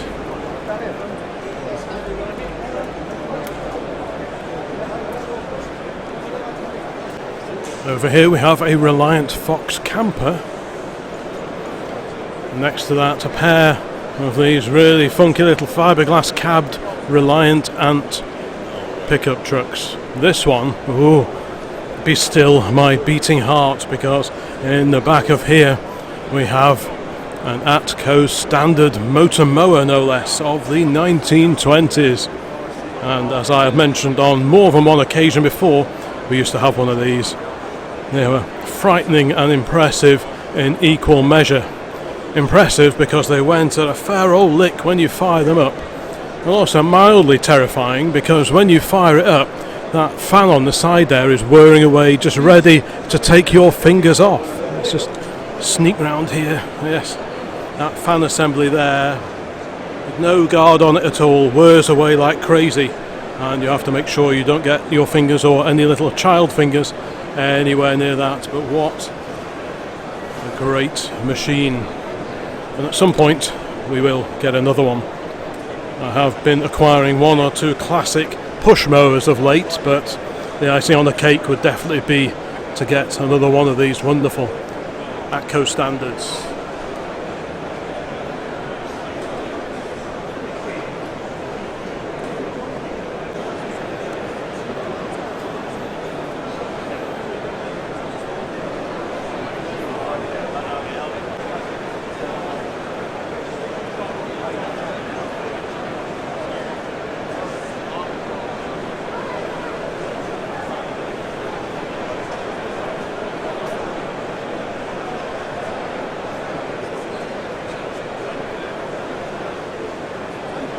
Pretty cool to see this immaculate Volvo 144 here. These underwent a number of revisions over the years, bumpers got bigger and bigger, but this front is the same as the 144S that Dad had when I was a nipper. SNE 57K was the registration number of the car that he had. That was a replacement for the Volvo Amazon in the late 1970s. Ours was like a bright sort of, it was like a yellowy sort of colour. It's no longer around sadly, but at least this one is, and it's in immaculate condition. Like I say, the 164, the 6-cylinder car, was based upon this body shell, but with a slightly longer nose and front wings to accommodate the 6-cylinder engine. This has the B20, the 2-litre 4-cylinder engine. Really cool to see that one here today. Let's just have an amble around here. Bit of Rover Group action. We've got Montegos. Like I say, it's not really practical to feature every single car that's here today. This video is really just to give you an idea of the classic cars that you will spot here at the Classic Motor Show. 1100s various, the old ADO 16. The Austin Maxi over here, quite an early one. This one on a G plate. As mentioned before, if you haven't seen the BMC and BL video that I did just a little bit earlier this year, please check that out, because there are loads and loads of British Leyland cars in that particular upload.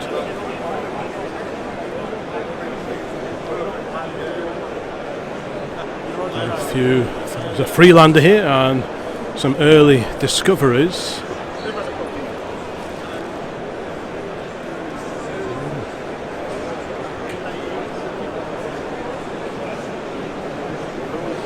Some P38 Range Rovers here.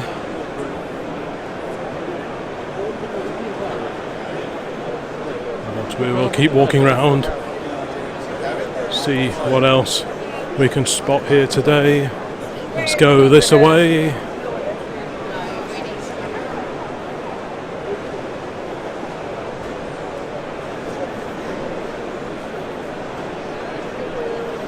Who remembers the Mini Metro? This is an early MG Metro. G-Rich 1989. Allegros over here.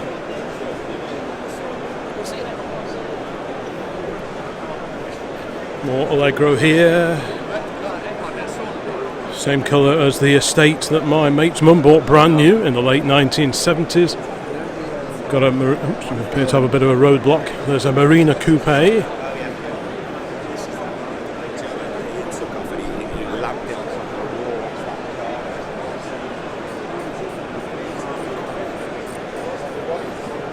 Another coupe at the end here.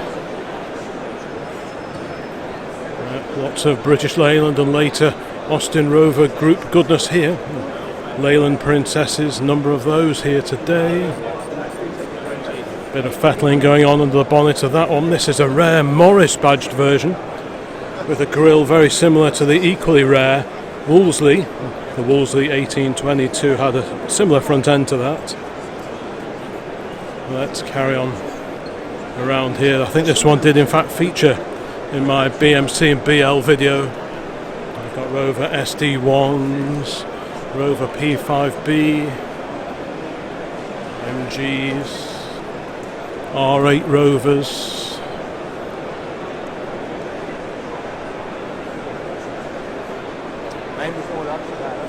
You can see some BMWs over there in the pride of ownership area, so let's go and have a quick look in there. People, owners vying to win the best in show in this particular category. This wild car here is a Nova. This is the VW powered Nova kit car. I remember having a ride in one of those back in the late 1970s. A friend of Dad's had one of these. One of these starred in Condor Man with Michael Crawford, the film rather, Condor Man. And the seats out of that film car were in the car that belonged to Dad's friend. Don't know how that happened. Look at this little Auto Bianchi van. What a beauty that is. Got a Lotus over there. BMW here. Alpha. We've got a wide body 6 Series BMW. It's pretty wild. Ford Orion.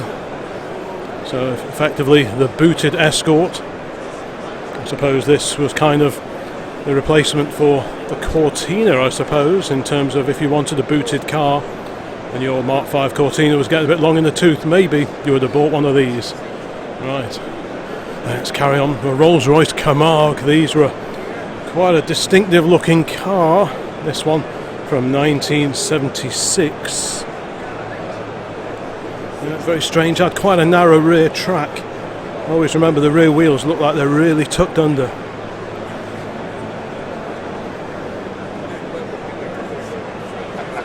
Certainly a very commodious interior, 2-door coupe, somewhat modified angle box there, notchback Ford Mustang gleaming under the lights, as indeed all the cars are here today. Got a PA Cresta over here, glistening.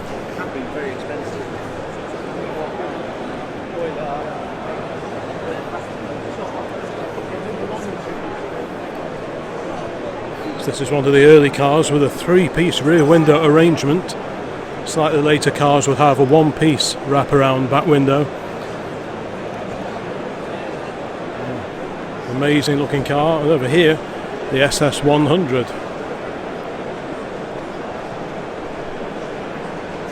Youngtimers or whatever you want to call them. 1937. And subsequently,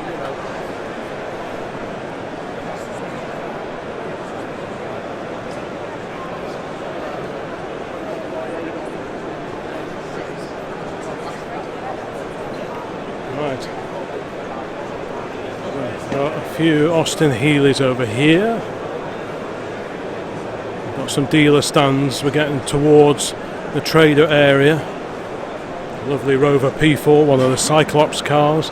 Rover 75 of 1950. It's the same year as our V8 Pilot, but how much more modern does this look compared to our cranky old Ford?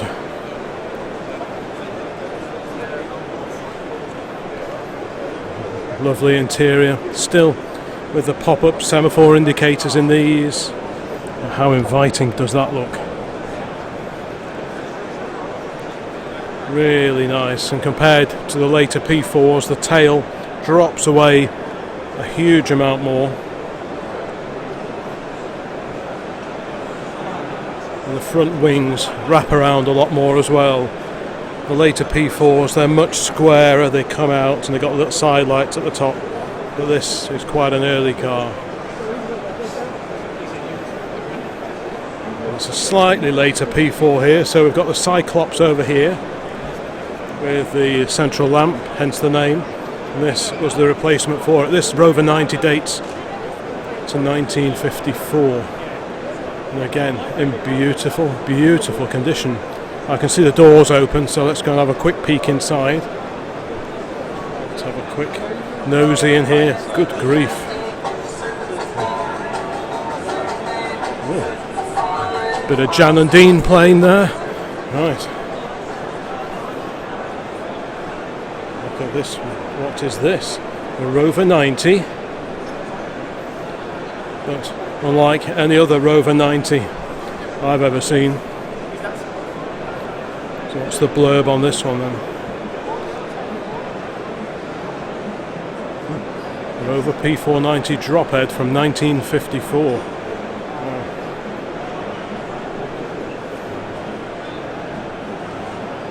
Oh, it's a pretty spectacular looking car.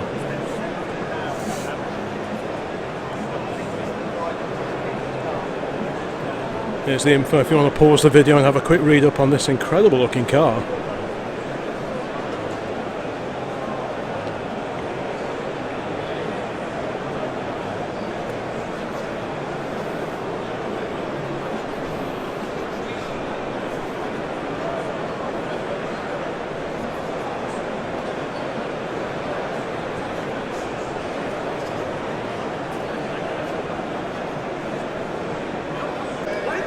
Many moons ago I bought a Fairthorpe Electron Miner just like this one over here, albeit in pretty poor condition, and abandoned in front of it on the same driveway for many decades was one of these, the Turner. A very neat little sports car powered by the A-Series, the BMC A-Series engine, very similar really to a Sprigget, but this is the Turner. But yeah, there's one of both of these on the same driveway looking pretty derelict.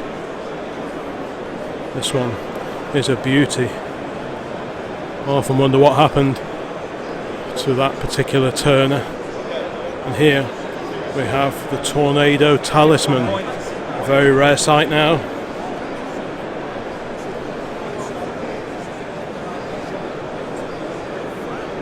There's a Rochdale Olympic alongside it. That is a really cool looking car. I think these are really nice. £34,000 for that too. That one's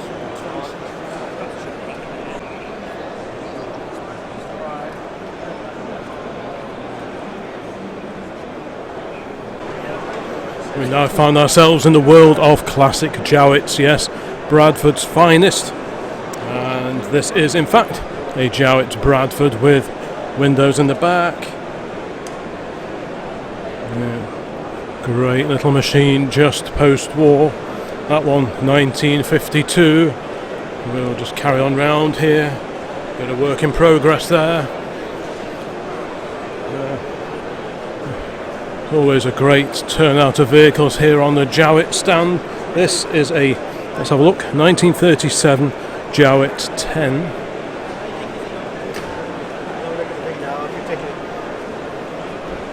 While from the post-war era we have over here the Jowett Jupiter, a very rakish looking machine.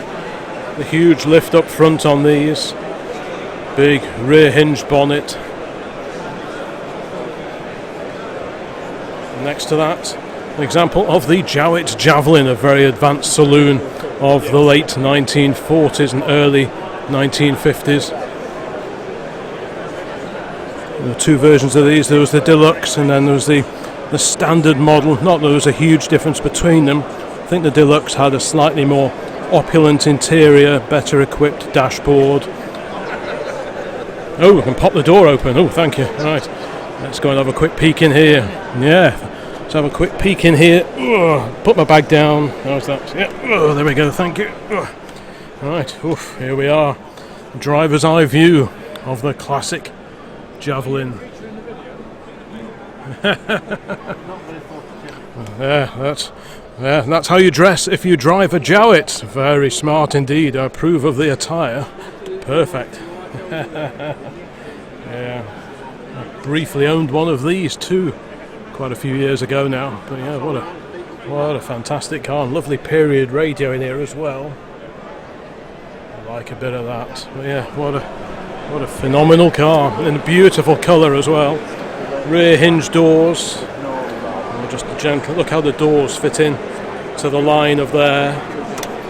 Don't slam doors. Thank you very much, sir. You're welcome. Yes, beautiful car. So have you had this one a long time, or just over 3 years? 3 years. Yeah. So why did you go for one of these? I'm from Bradford. Oh, the car right. were built in Bradford. They were. Yes. My dad always went on about how good they were. He used a Bradford van in his youth for work, and he used to tell me all about them. And my wife's dad went on about them. So we thought there must be something in this. Yeah, must be. Yeah. That's why we're pumped for it. And we've got a Bradford van as well. So. Yeah. And were they right? Were they correct? Absolutely. Are they? Even now, it's the most comfortable drive. I've just had the leather redone because it let it down. It was tired. Got you. 70-year-old leather, it's going to be, isn't it? Yes, that's all. No, we've had it done and it's so it sort of matches the rest of it now then, doesn't it? Yeah. But no, it's a lovely car. So what sort of speed's this happy rolling on? They're meant to be quite nippy, aren't they? Yeah, but it doesn't like going anything more than 55, 60 really. No. It would do, and they'd said in the day they'd do 80 miles an hour, but yeah, I think it'd be revving, wouldn't it? Yeah. So I guess this was a rival to like the P4, something like that, like a Rosa kind of thing. I would think so, yeah. So it's like a peg or two above your sort of regular Austins and Morrises. Yeah. Presumably priced a little bit more as well, I guess. They weren't expensive. No. But they had sort of gearbox problems with them, didn't they? They did have gearbox problems. They had them made. They outsourced them to a company called Meadows, and then they built their own, and their own weren't as good as the Meadows boxes. At the time, post-war, the metal quality wasn't up to spec. They were getting all sorts of bad mixes, and it were weak. Was it? Yeah, and they got them sorted eventually, but. Yeah, it's a stunning car. Some pretty tasty cars here in the classic car auction area as well. Wow, look at this BMW Z8. We like a bit of that. Magnificent Derby Bentley. Austin 7 van. Look at that. In the livery of the Royal Mail GR. Of course, George Regina.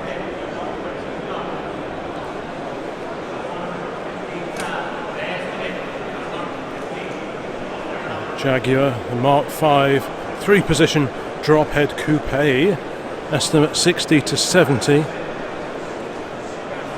Don't think I'll be bidding on that today. We've got a Mini Moke. Some later modern classics over here, but as always, we'll kind of prioritise the older cars, show a bit of everything, but prioritise the older cars because I've got only so many batteries.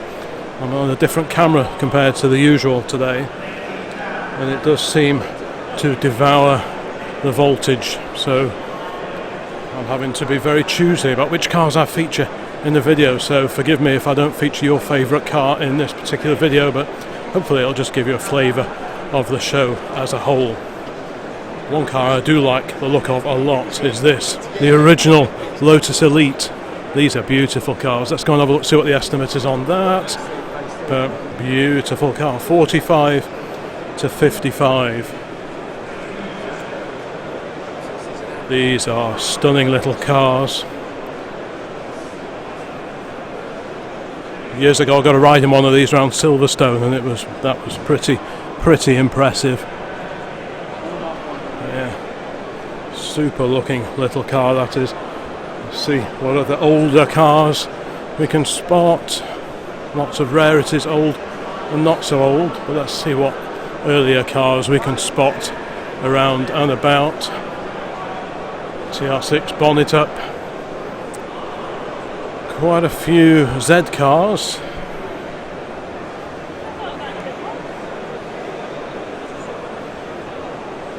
The auction's going on as I speak in the background, so there's a fair bit of hubbub, a lot of interest in the cars as they go across the block. I'll just see if we can get through to some of the older cars. I can see some older stuff at the back there. The Jaguar. Let's just wend our way through here. Bonnets going up on the E-Type over there. Got an XK140 fixed head coupe. Quite a handsome car, quite an unusual colour. Someone's put a Ford Fiesta indicator light on the wing, but apart from that, it looks pretty nice. Yep, some fast Fords over there. 190 SL Mercedes. MG RV8 over the back there. Yep. Bonnet's now up on the E-Type Series 2 2+2. So this has got the extra row of seats in the back. XK straight 6, the twin cam XK engine there, a couple of Stromberg carbs. Got an Alvis drop head next to that. Now I do like that. I do like an Alvis, but for a third of the price I'll probably go for the fixed head. Another E-Type there, Escort Cosworth. Getting a bit modern again. Got a homage to a Ferrari, but I don't think there's a great deal of Ferrari in there apart from the many badges. Here we go, this is a bit more like it. Next to that, quite a chunky Aston, the Virage. But look at this pair here, a pair of XK120 fixed head coupes. This looks like a pretty original example of the breed. Launched in 1948. This is the car that the XK Straight 6 made its debut in. But my eye is actually drawn to what looks to be a slightly maybe race prepared or fast road spec XK120 alongside it. Got some great Cibi lamps on the front, got leather bonnet strap.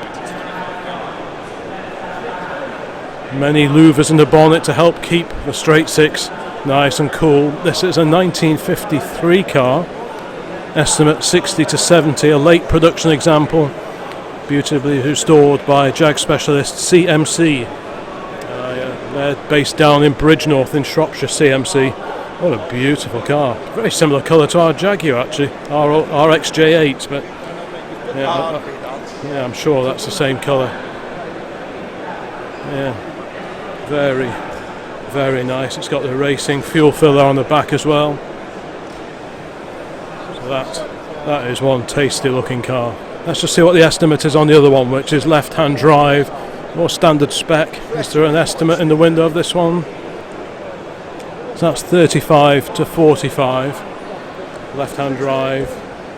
And this one is a fair chunk more, but this, if I unlimited funds, I would definitely go for that one. That is one beautiful car. Got a Jensen Interceptor, all Chrysler V8 under that huge bonnet. Lovely Austin Healey 100 here.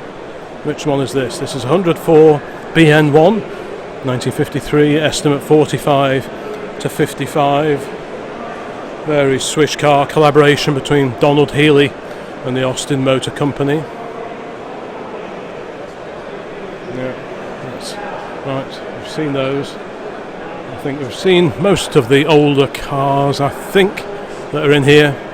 So let's head off back towards the main show area. Beautiful Lancia Flaminia drop head there. I'm assuming this is a Lancia Motor Club. Got a pre-war Lancia here. Is this an Aprilia? Yep. It's first series Berliner, i.e. Saloon, the Tipo 238 of 1937. Yeah. Very smart little car. Note the rear hinge back doors.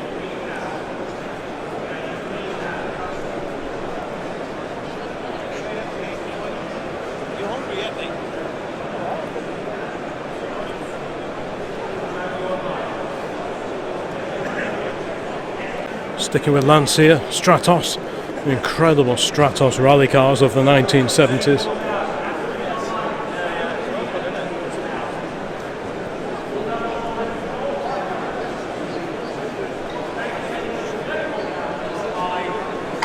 Classic Fiats over the way here. Bit of everything. Fiat Tipo, Mirafiore at the back, Panda 4x4, and Alpha. Is that a 75 over there? And here, the little Fiat Topolino. We saw this one at Gaydon just a few weeks ago, really.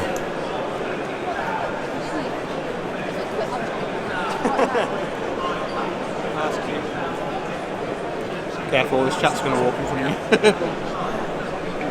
And over here, the Welsh-built Gilburns. It's an Invader. Invader Mark III. The Gilburn GT alongside.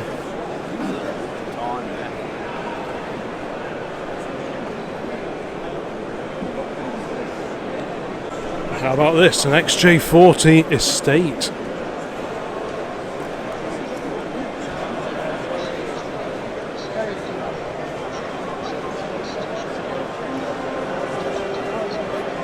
Make that 2 XJ40 Estates.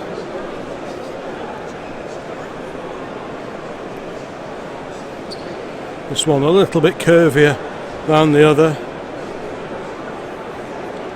but echoes of XJS in both the rear side windows. That one's quite sharply cut off, just like the earlier XJS's. This one fairly rounded, like the facelifted XJS's. So you can see there is a bit of a family link there. Yeah, I definitely would have had one of these had they ever been produced. Presumably these are prototypes from the Jaguar Heritage Collection, I would have thought. Another XJ40, standard saloon alongside. It was on the XJ40, it was based on this that the X300 was developed, which then became the X308, same as what brought me down here today. Alright, let's carry on. Club Lotus over here, various Lotuses and Lotus powered cars. Yeah, the auction's going on over there, so we'll stay away from there. XJRS. Yeah, quite a few XJS's here today.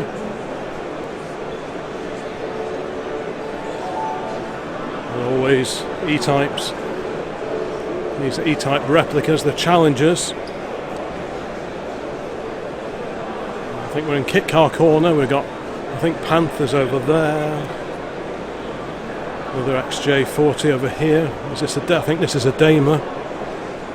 Yes, this is the Daimler, the posh one with the individual rear seats. Look at that mobile phone on the back there.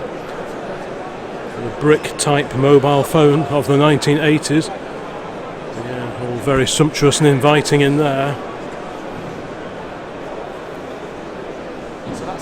We've got Middlebridge Scimitars over here. So these were based on the SE6 Reliant Scimitars. Middlebridge bought the rights to the Scimitar and produced them for a number of years. What date's this one? This one is 1989, this one. Yeah, right. Let's keep going. On the end here is a Panther Rio. So this was a much reworked version of the Triumph Dolomite. Different front, different back. You can see the Dolomite centre section.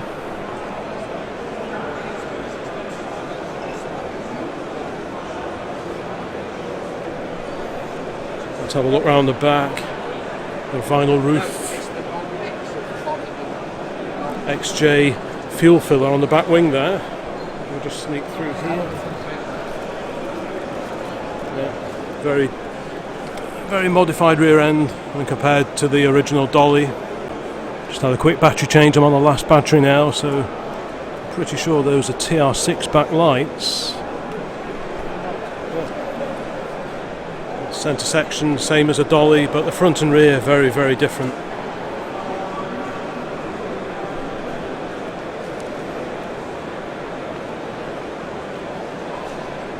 Right. Okay, onwards. One more haul to go. Yep, certainly very, very busy now. This is the Daimler and Lanchester Owners Club stand. Quite a variety of cars on display. Earliest being this 1897 Daimler. That's quite something. Daimler Conquest Roadster over here. It's not every day you see one of those. Let's sneak through here. Looks like a 15 horse drop head over here. Let's just have a quick look. The Daimler Dolphin. Wow.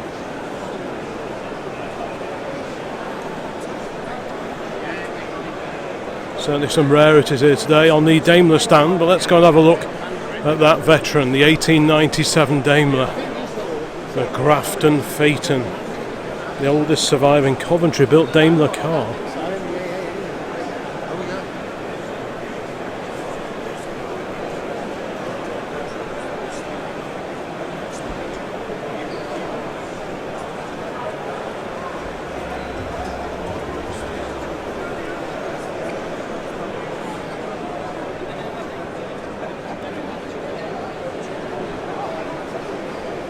This would have been ideal on the London to Brighton run, which I think took place, I think it was last weekend.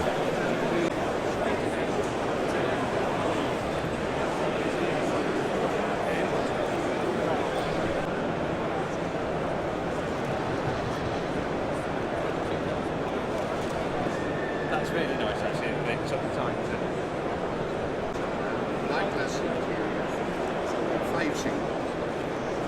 Over here, the 3-litre CSL BMW of the 1970s, the E9 Coupe. What a beauty. CSL L for lightweight. There's a little BM badge on the rear quarters there.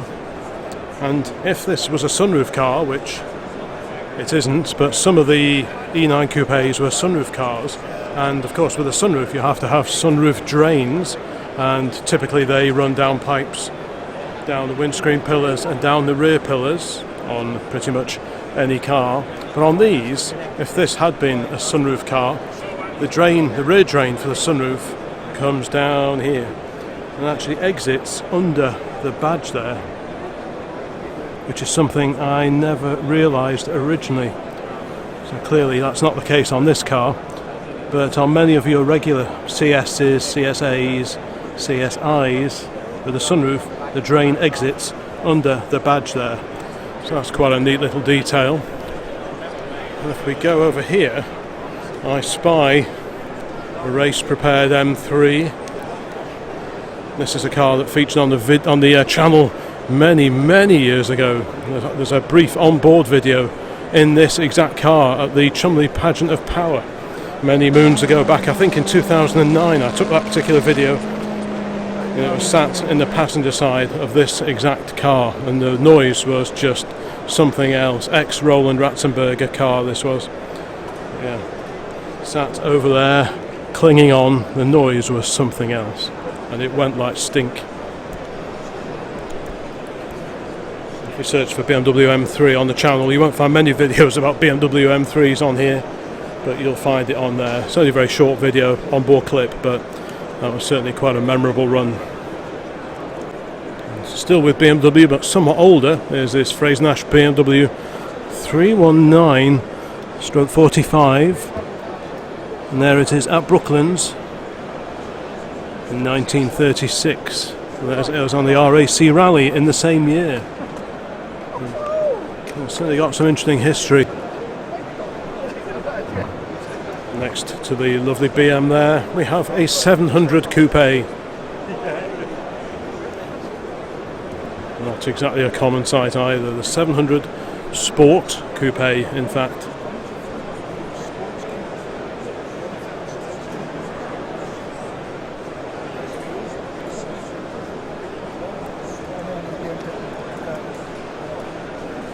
Quite a rakish looking little car. Shades of Triumph Herald at the back there. Yeah. Very cool. We have some proper vintage cars here now, and this incredible assortment of Bugattis.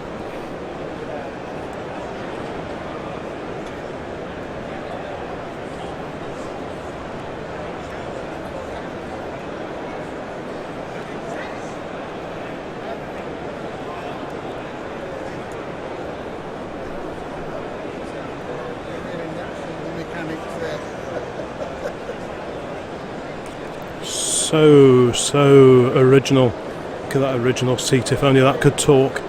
There's a magneto in the middle of the dash, keep the weather off it.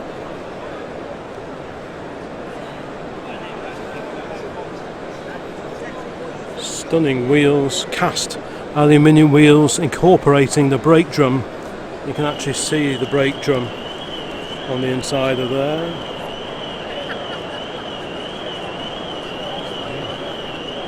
What a stunning display of proper old cars.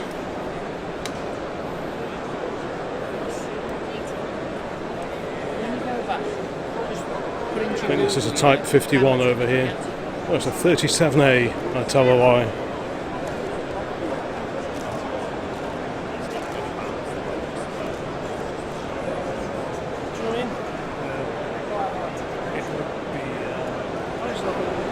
Fine assortment of Bristols here as well today.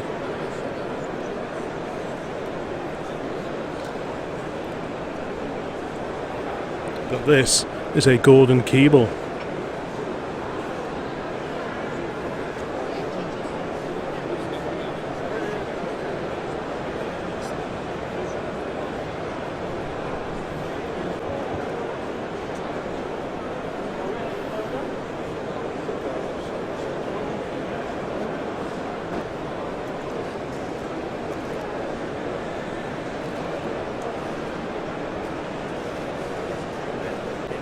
And in the furthest corner of the furthest hall we have the Alvis Club and some pretty spectacular cars. What a great mascot that is, but what's it of? Answers on a postcard please. Wing looks like a Spitfire.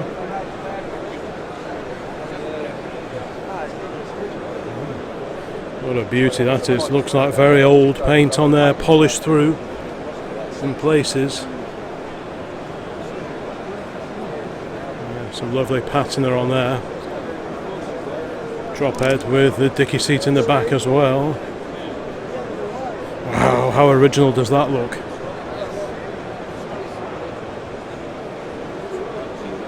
There's the mother-in-law seat in the back. There's the step for her to clamber in. There's the other step. And then you get what a magnificent motor car. So what's this, a speed? Was it speed 20 or 25? Let's see if there's any information over here. It's a speed 20 with Charlesworth body. There we go. Right. Let's carry on along here.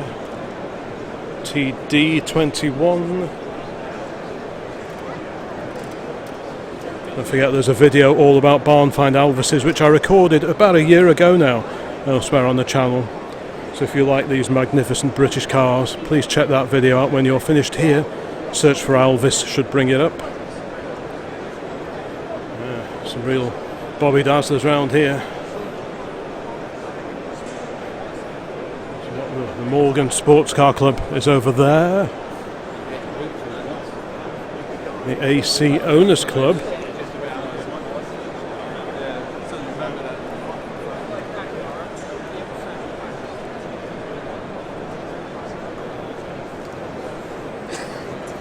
Bit of dusting going on. Where are we now? What is this? Let's have a look on here. The Salmson. The British Salmson. That's a make you don't hear of all too often now. This one from 1938. That's a very handsome car. Rear hinge doors, fore and aft.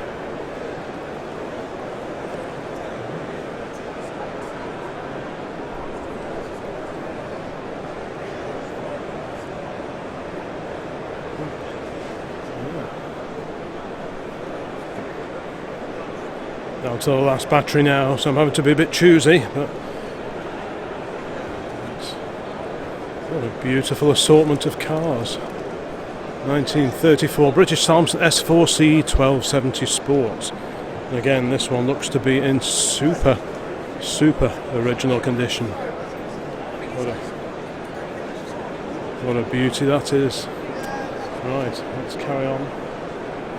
Allard is over here. The mighty Allard company set up by Sidney Allard, a gentleman quite well known for his hill climbing exploits and indeed later drag racing exploits. Typically these had the flathead Ford V8 engine, similar to that in our V8 Pilot, and here, yeah, there we go.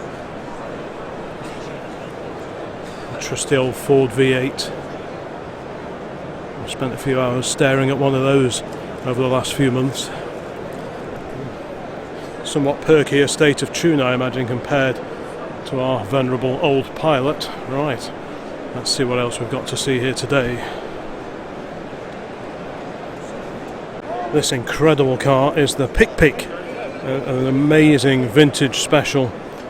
We have seen this at Lowton Park, probably Prescott as well. This is my youthful assistant, one of his favourite of all the VSCC cars we see at events. We get to have a look at the spec there.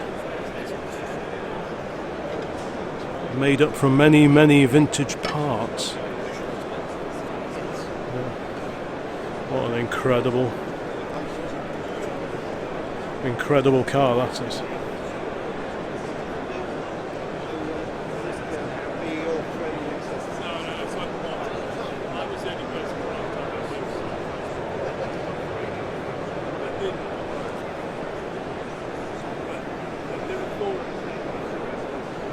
Lancia over here.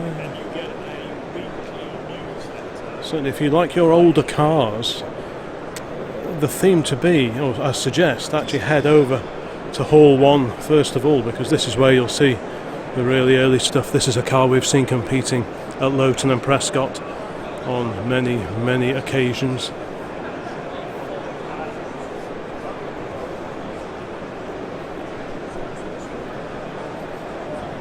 Three-wheeler Morgan here, a little GN based car here, Thunderbug.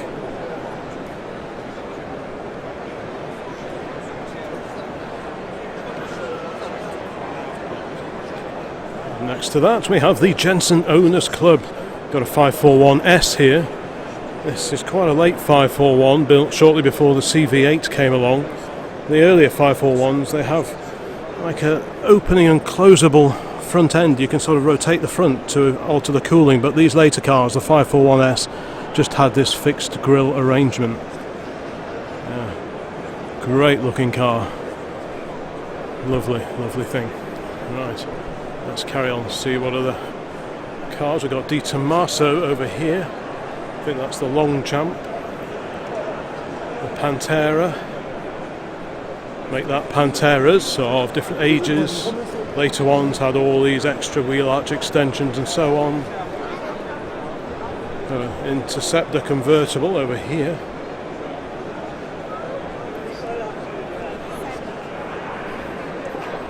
More 541s, we can't miss these out. Powered by the BMC engine. Fiberglass body, just like most of the CV8 was that came along afterwards. Of course, the Interceptor, they switched over to steel bodies, which is why they rotted out so prodigiously. But these are just great looking cars. The 541s are just beautiful, I think.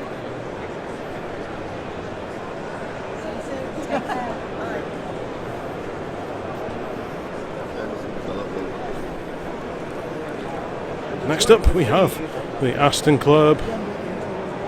Very swish looking DB5 over here. You can see there's a 2.4 just over there. Much earlier Aston over here. Okay. What's this?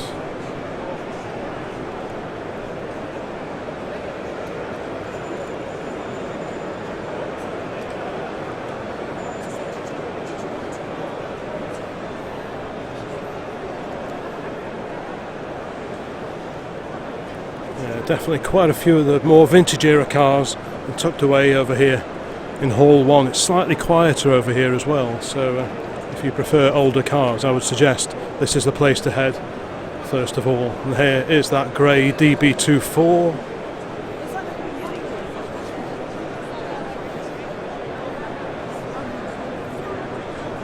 I tell a lie, I come around the front to see the slightly different front. This is the DB Mark III.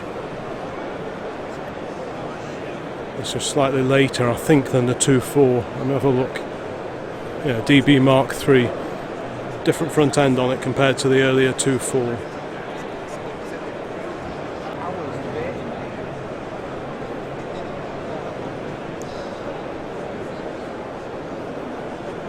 '77 RW was the original Geneva Motor Show E-Type Roadster. I was driven by Norman Jewett overnight to get to the show in time. This is a really historic early Series 1 E-Type 3.8. Other signs that we're looking at an early one include this, the outside bonnet lock. Only the very early E-Types had the bonnet lock on the outside, also flat floors as well, but we're not clambering underneath to look at those. Yeah, this is built in 1961, this particular example. Stunning car. We are on the JDC stand, and over here we have a D-Type.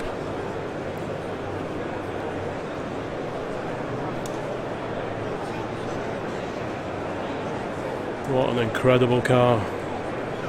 Again, straight six there, the XK engine, triple Webers.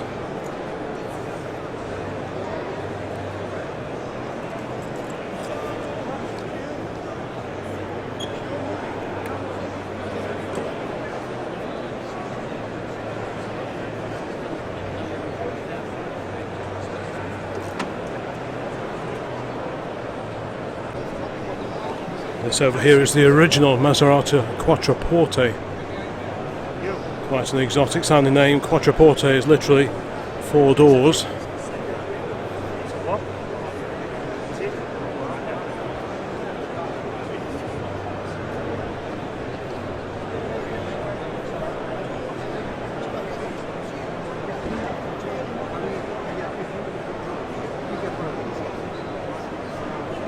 And this is the Quattroporte for the 1980s.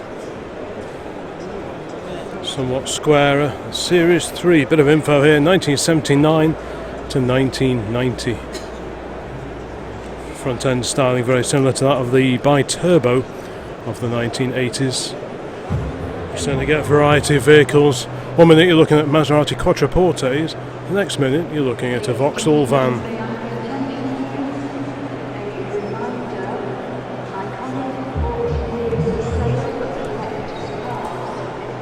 Sinclair C5, the Mini 30, the limited edition Mini 30 from 1989, obviously celebrating 30 years of proper Mini production. Because the new film's coming out.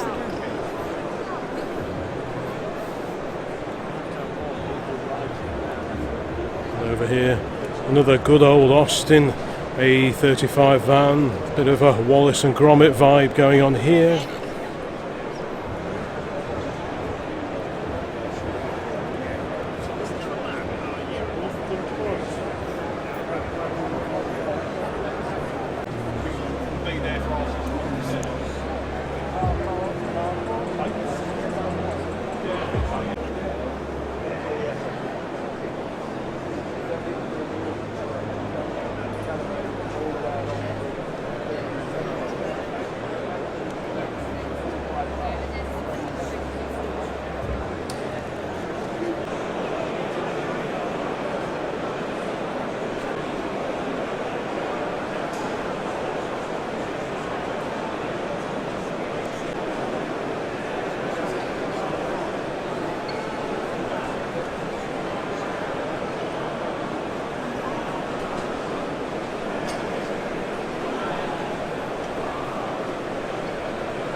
Citroen Dia.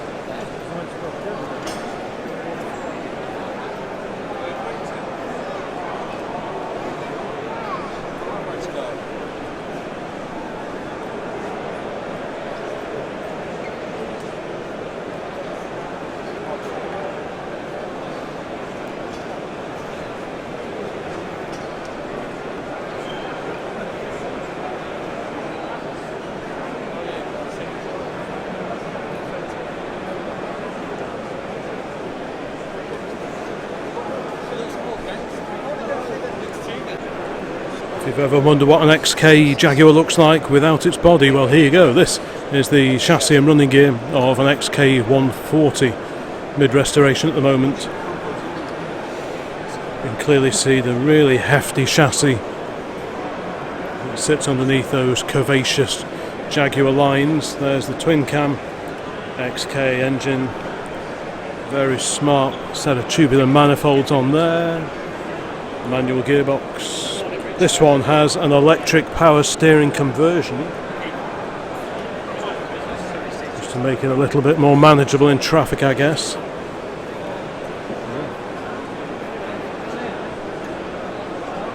And over here we do have an Aston Martin DB24 demonstrating its lift-up rear hatch. Let's just go around the front and just compare it to that DB Mark III we were looking at a moment ago.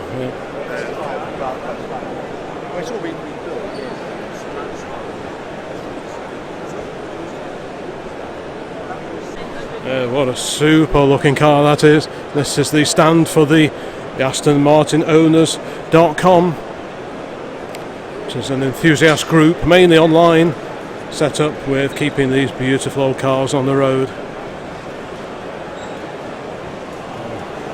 What a belter that is. Right, let's carry on down here. We have a much stripped back Aston Martin. Right, let's keep going. I think I've done every haul now. Whether I've done every car of every haul, probably not. Well, certainly not. But hopefully this is giving you an idea what the Classic Motor Show here at the NEC is like. We've even got some real oddball stuff like this. I'm not even sure what this is. The Speedster EA 55 V8. Yeah. So, shades of, well, 300 SL,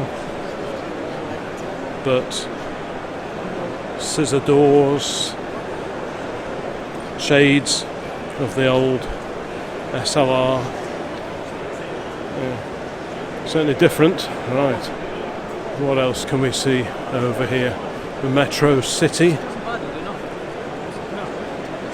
I'm sure many people watching this will have some Metro memories or other. I remember my mum had one of these. It was a fairly early one on the W registration, I think. I think it started out as a Van den Plas edition. It had the Stage 2 MG engine in it. And we had that for quite a few years. Welded up every now and again. But yeah, this is the dealer hall part. This is where all the dealers come to sell their wares. Lots of modern classics. A 123 Merc here, the 200.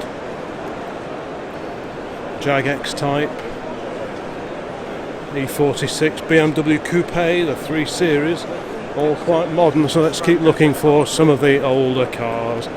Stunning Alpha there. A Giulietta Sprint. Oof, that's a bit tasty. Mark II Cortina sold. Someone's taken the plunge with this very shiny left-hand drive 4-door Cortina Mark II. A black Vauxhall Victor here, looking pretty menacing. What's this funny little machine over here? I'm not quite sure what this is. In fact, I have no idea what this is. So what we're looking at here then, let's see if we can see. 1989 ZBR Diavolino. Right. There you go. Swiss built 125cc engine. Fiat components. 7995. Well, you can be pretty sure if you turn up at showing one of those, you're not going to park next to another one. Quite a funky little car.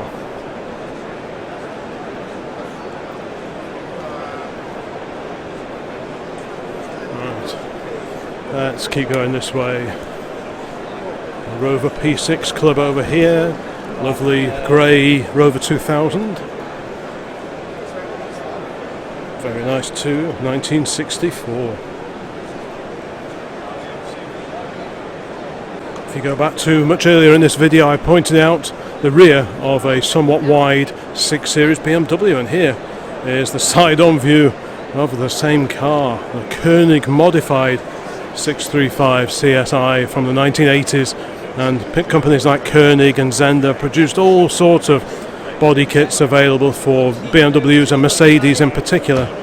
Some of them were sort of more tasteful than others, I think it's fair to say, but there are very few still around now, so it's probably quite a thing to see this much modified 6 Series here today. Very, very 1980s.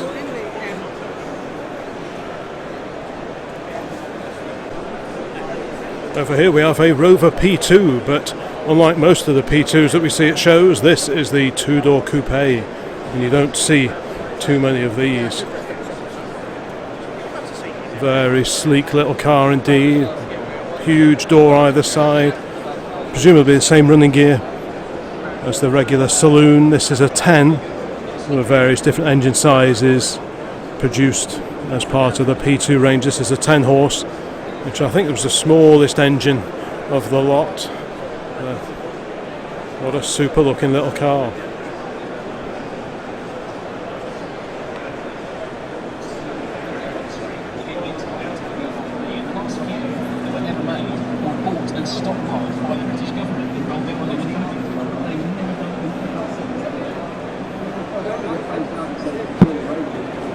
On the subject of older Rovers, we have the SD1 club stand, and amongst them is this, an SD1 Turbo, V8 Turbo.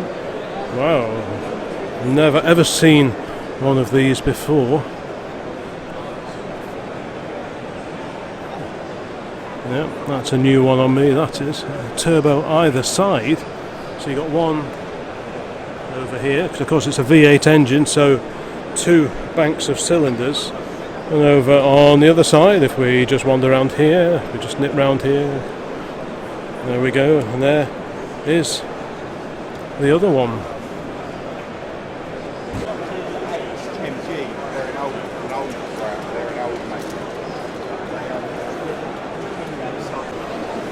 Isetta's over here, and alongside the Messerschmitt bubble cars.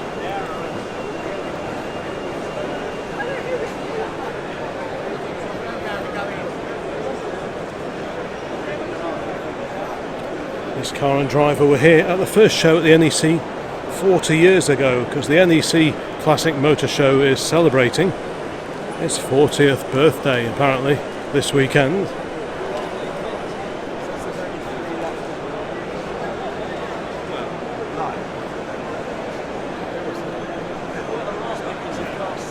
One of these was Dad's first car, the Bond mini car. This is a 1956 Mark D Tourer.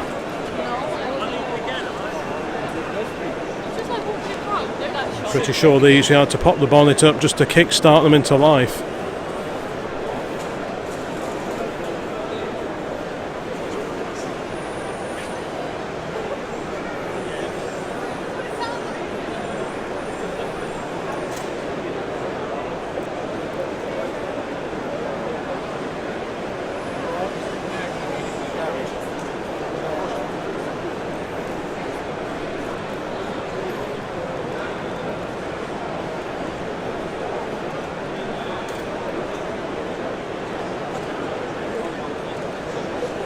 This over here is the Bond 875. It was Bond later taken over by Reliant.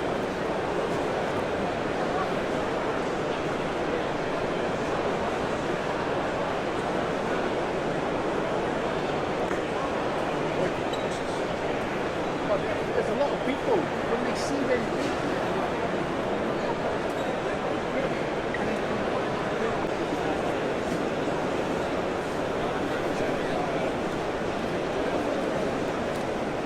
A few years to figure out what it was.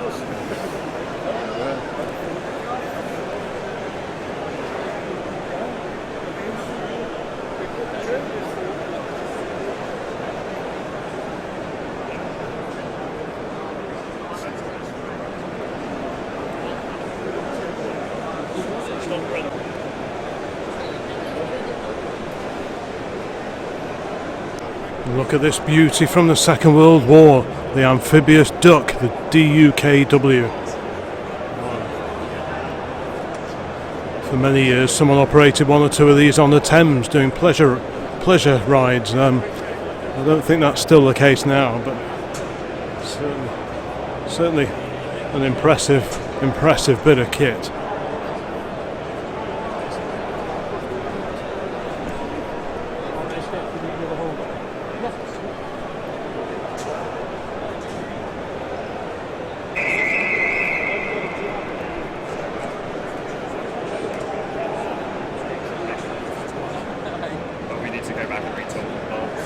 There's a great assortment of classic Triumphs here today.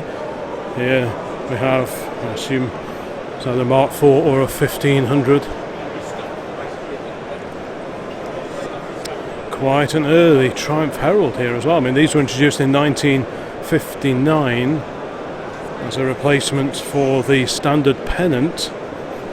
Yeah, it's an early one with the handle in the middle of the bonnet.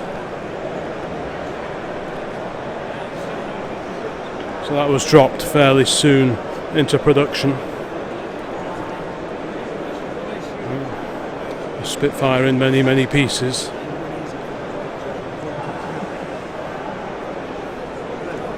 More Triumphs over here. We had a look at the Swallow Duretti, which was Triumph based, and the Triumph Italia alongside it.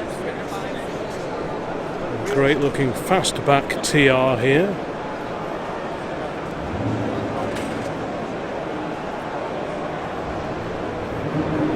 TR6 over here.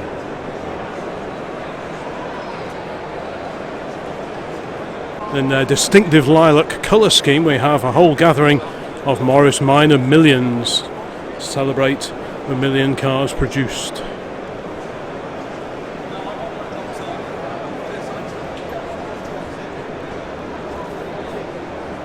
Totally changed the appearance of it, isn't it?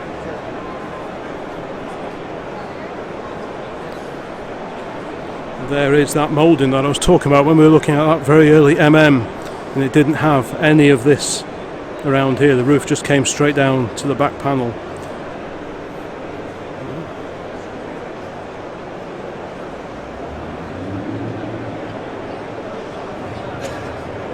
Now here is a stand I wanted to have a look at, because over here on the Peugeot stand we have this magnificent 1914 Peugeot GP Indianapolis.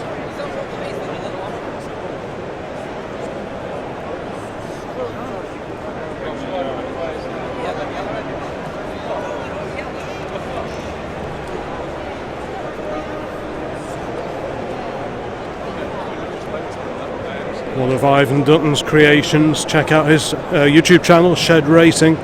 That's always a bit of a giggle.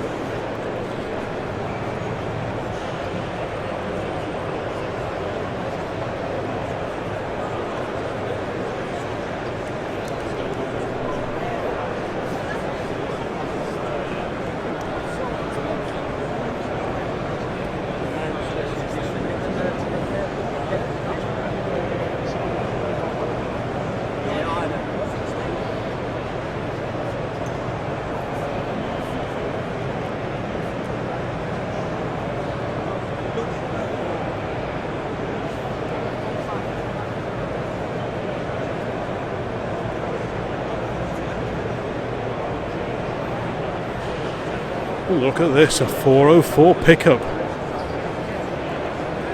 Pininfarina designed, hence the similarities to the Austin Cambridge and the Morris Oxford, etc. Last time we went to Portugal, a few years ago, you'd still see these out and about in use, often hanging on to life, but yeah, still serving their purpose. This is 1974. It looks quite a lot older than that. Full restoration, recently completed. There we go. Yeah, what a beauty that is.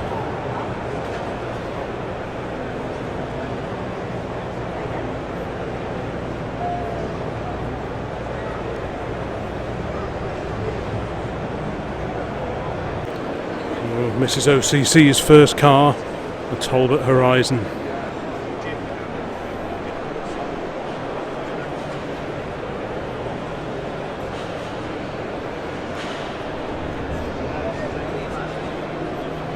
Look at this, a Simca Ronde Plein Ciel.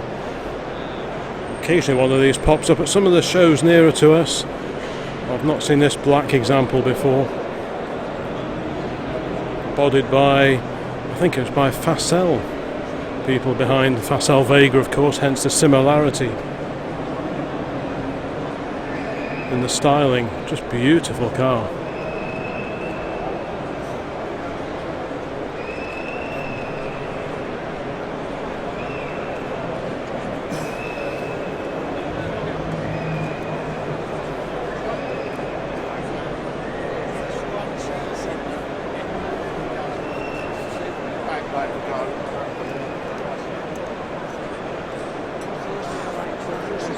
Here is the Renault Club stand at last. So we've got a modern, one of these new Renault 5, the electrics, but here we have the Renault 5s that I'm more familiar with. What else have we got on here? Have we got any 4CVs? No, we've got a Renault 12 Saloon over here.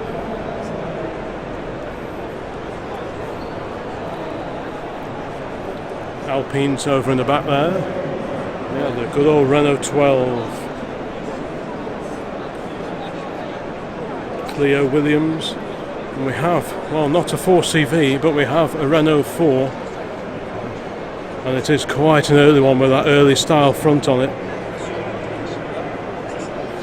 Pretty cool looking car. I do like the look of these a lot. I guess this was the rival to the 2CV.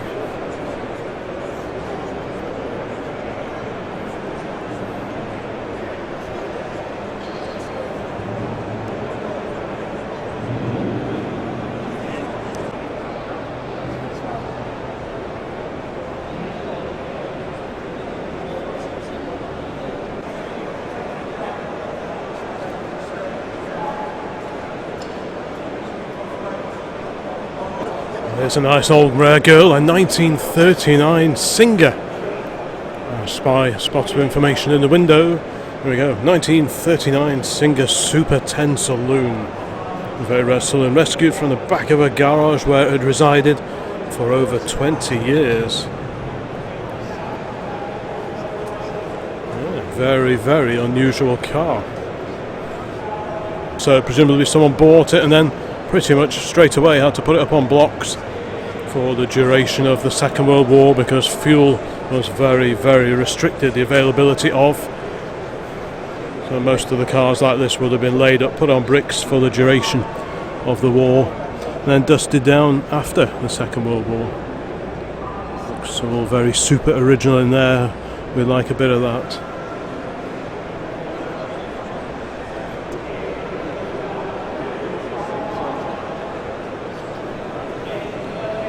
Single Le Mans over here. Another single Le Mans over here. This is Buttercup. I remember this car 30 odd years ago. A friend of mine was involved with a Singer Owners Club. He had a Le Mans and a Singer Roadster. And I remember this car on trialling, VSCC trialling somewhere. Ian somebody had it. Ian Blackburn, there we go.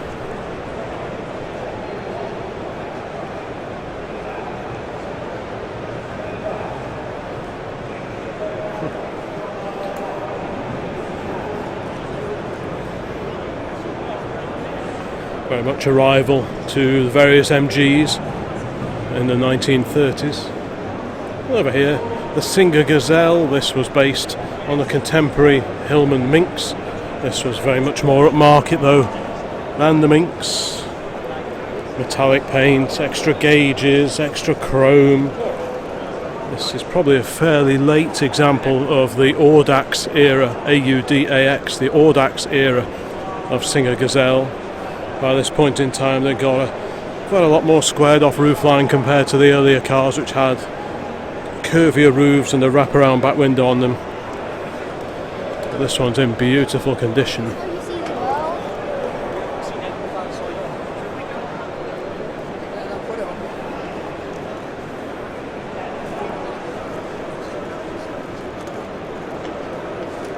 Super early Hillman over here. Look at that. Hillman of Coventry.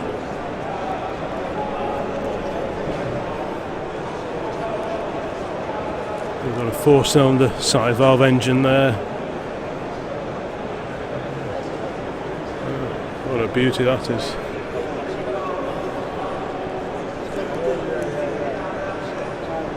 We've got one of the Arrow series cars here. Hillman Hunter or the Hillman Minx. Which one's this? Not sure. But they did Minx and Hunter versions. This is the Minx, based on this shape of body, the Arrow series cars. This one 1500cc from 1967. And there's a copy of the original purchase invoice. Neptune green.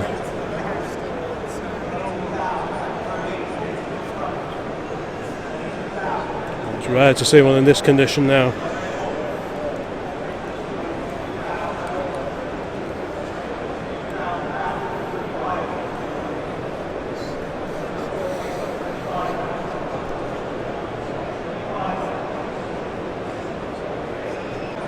Well folks, it's nearly 4 o'clock in the afternoon on Saturday, day 2 of the Classic Motor Show, and I think I've been around pretty much all I'm going to get around today, and I'm on my last battery and the little symbol is flashing red, so I think it's probably time to wrap up this particular video. So thank you so much for watching this particular video here at the 40th NEC Classic Motor Show. It's been an exceptional event as always. Certainly get your steps in on a day like this. It's quite a lot to pack in to one day, and that was without even looking at the auto jumble. So if you're going to come, I would suggest having a plan of attack. Go on the website, the Classic Motor Show website, work out your route, work out what you really want to see, and then that way, a bit of pre-planning, then you'll make sure you get to see everything that you want to see, and then you can just wander around the rest when you're done. So thank you so much for watching. Please give it a like, subscribe if you're not already, and there'll be loads more videos along very, very soon. And don't forget to check out some of the merch links in the description below this video. So bye for now.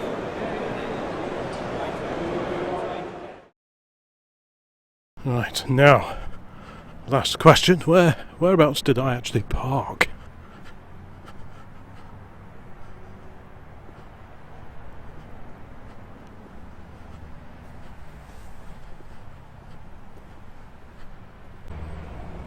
Oh yes, here we go.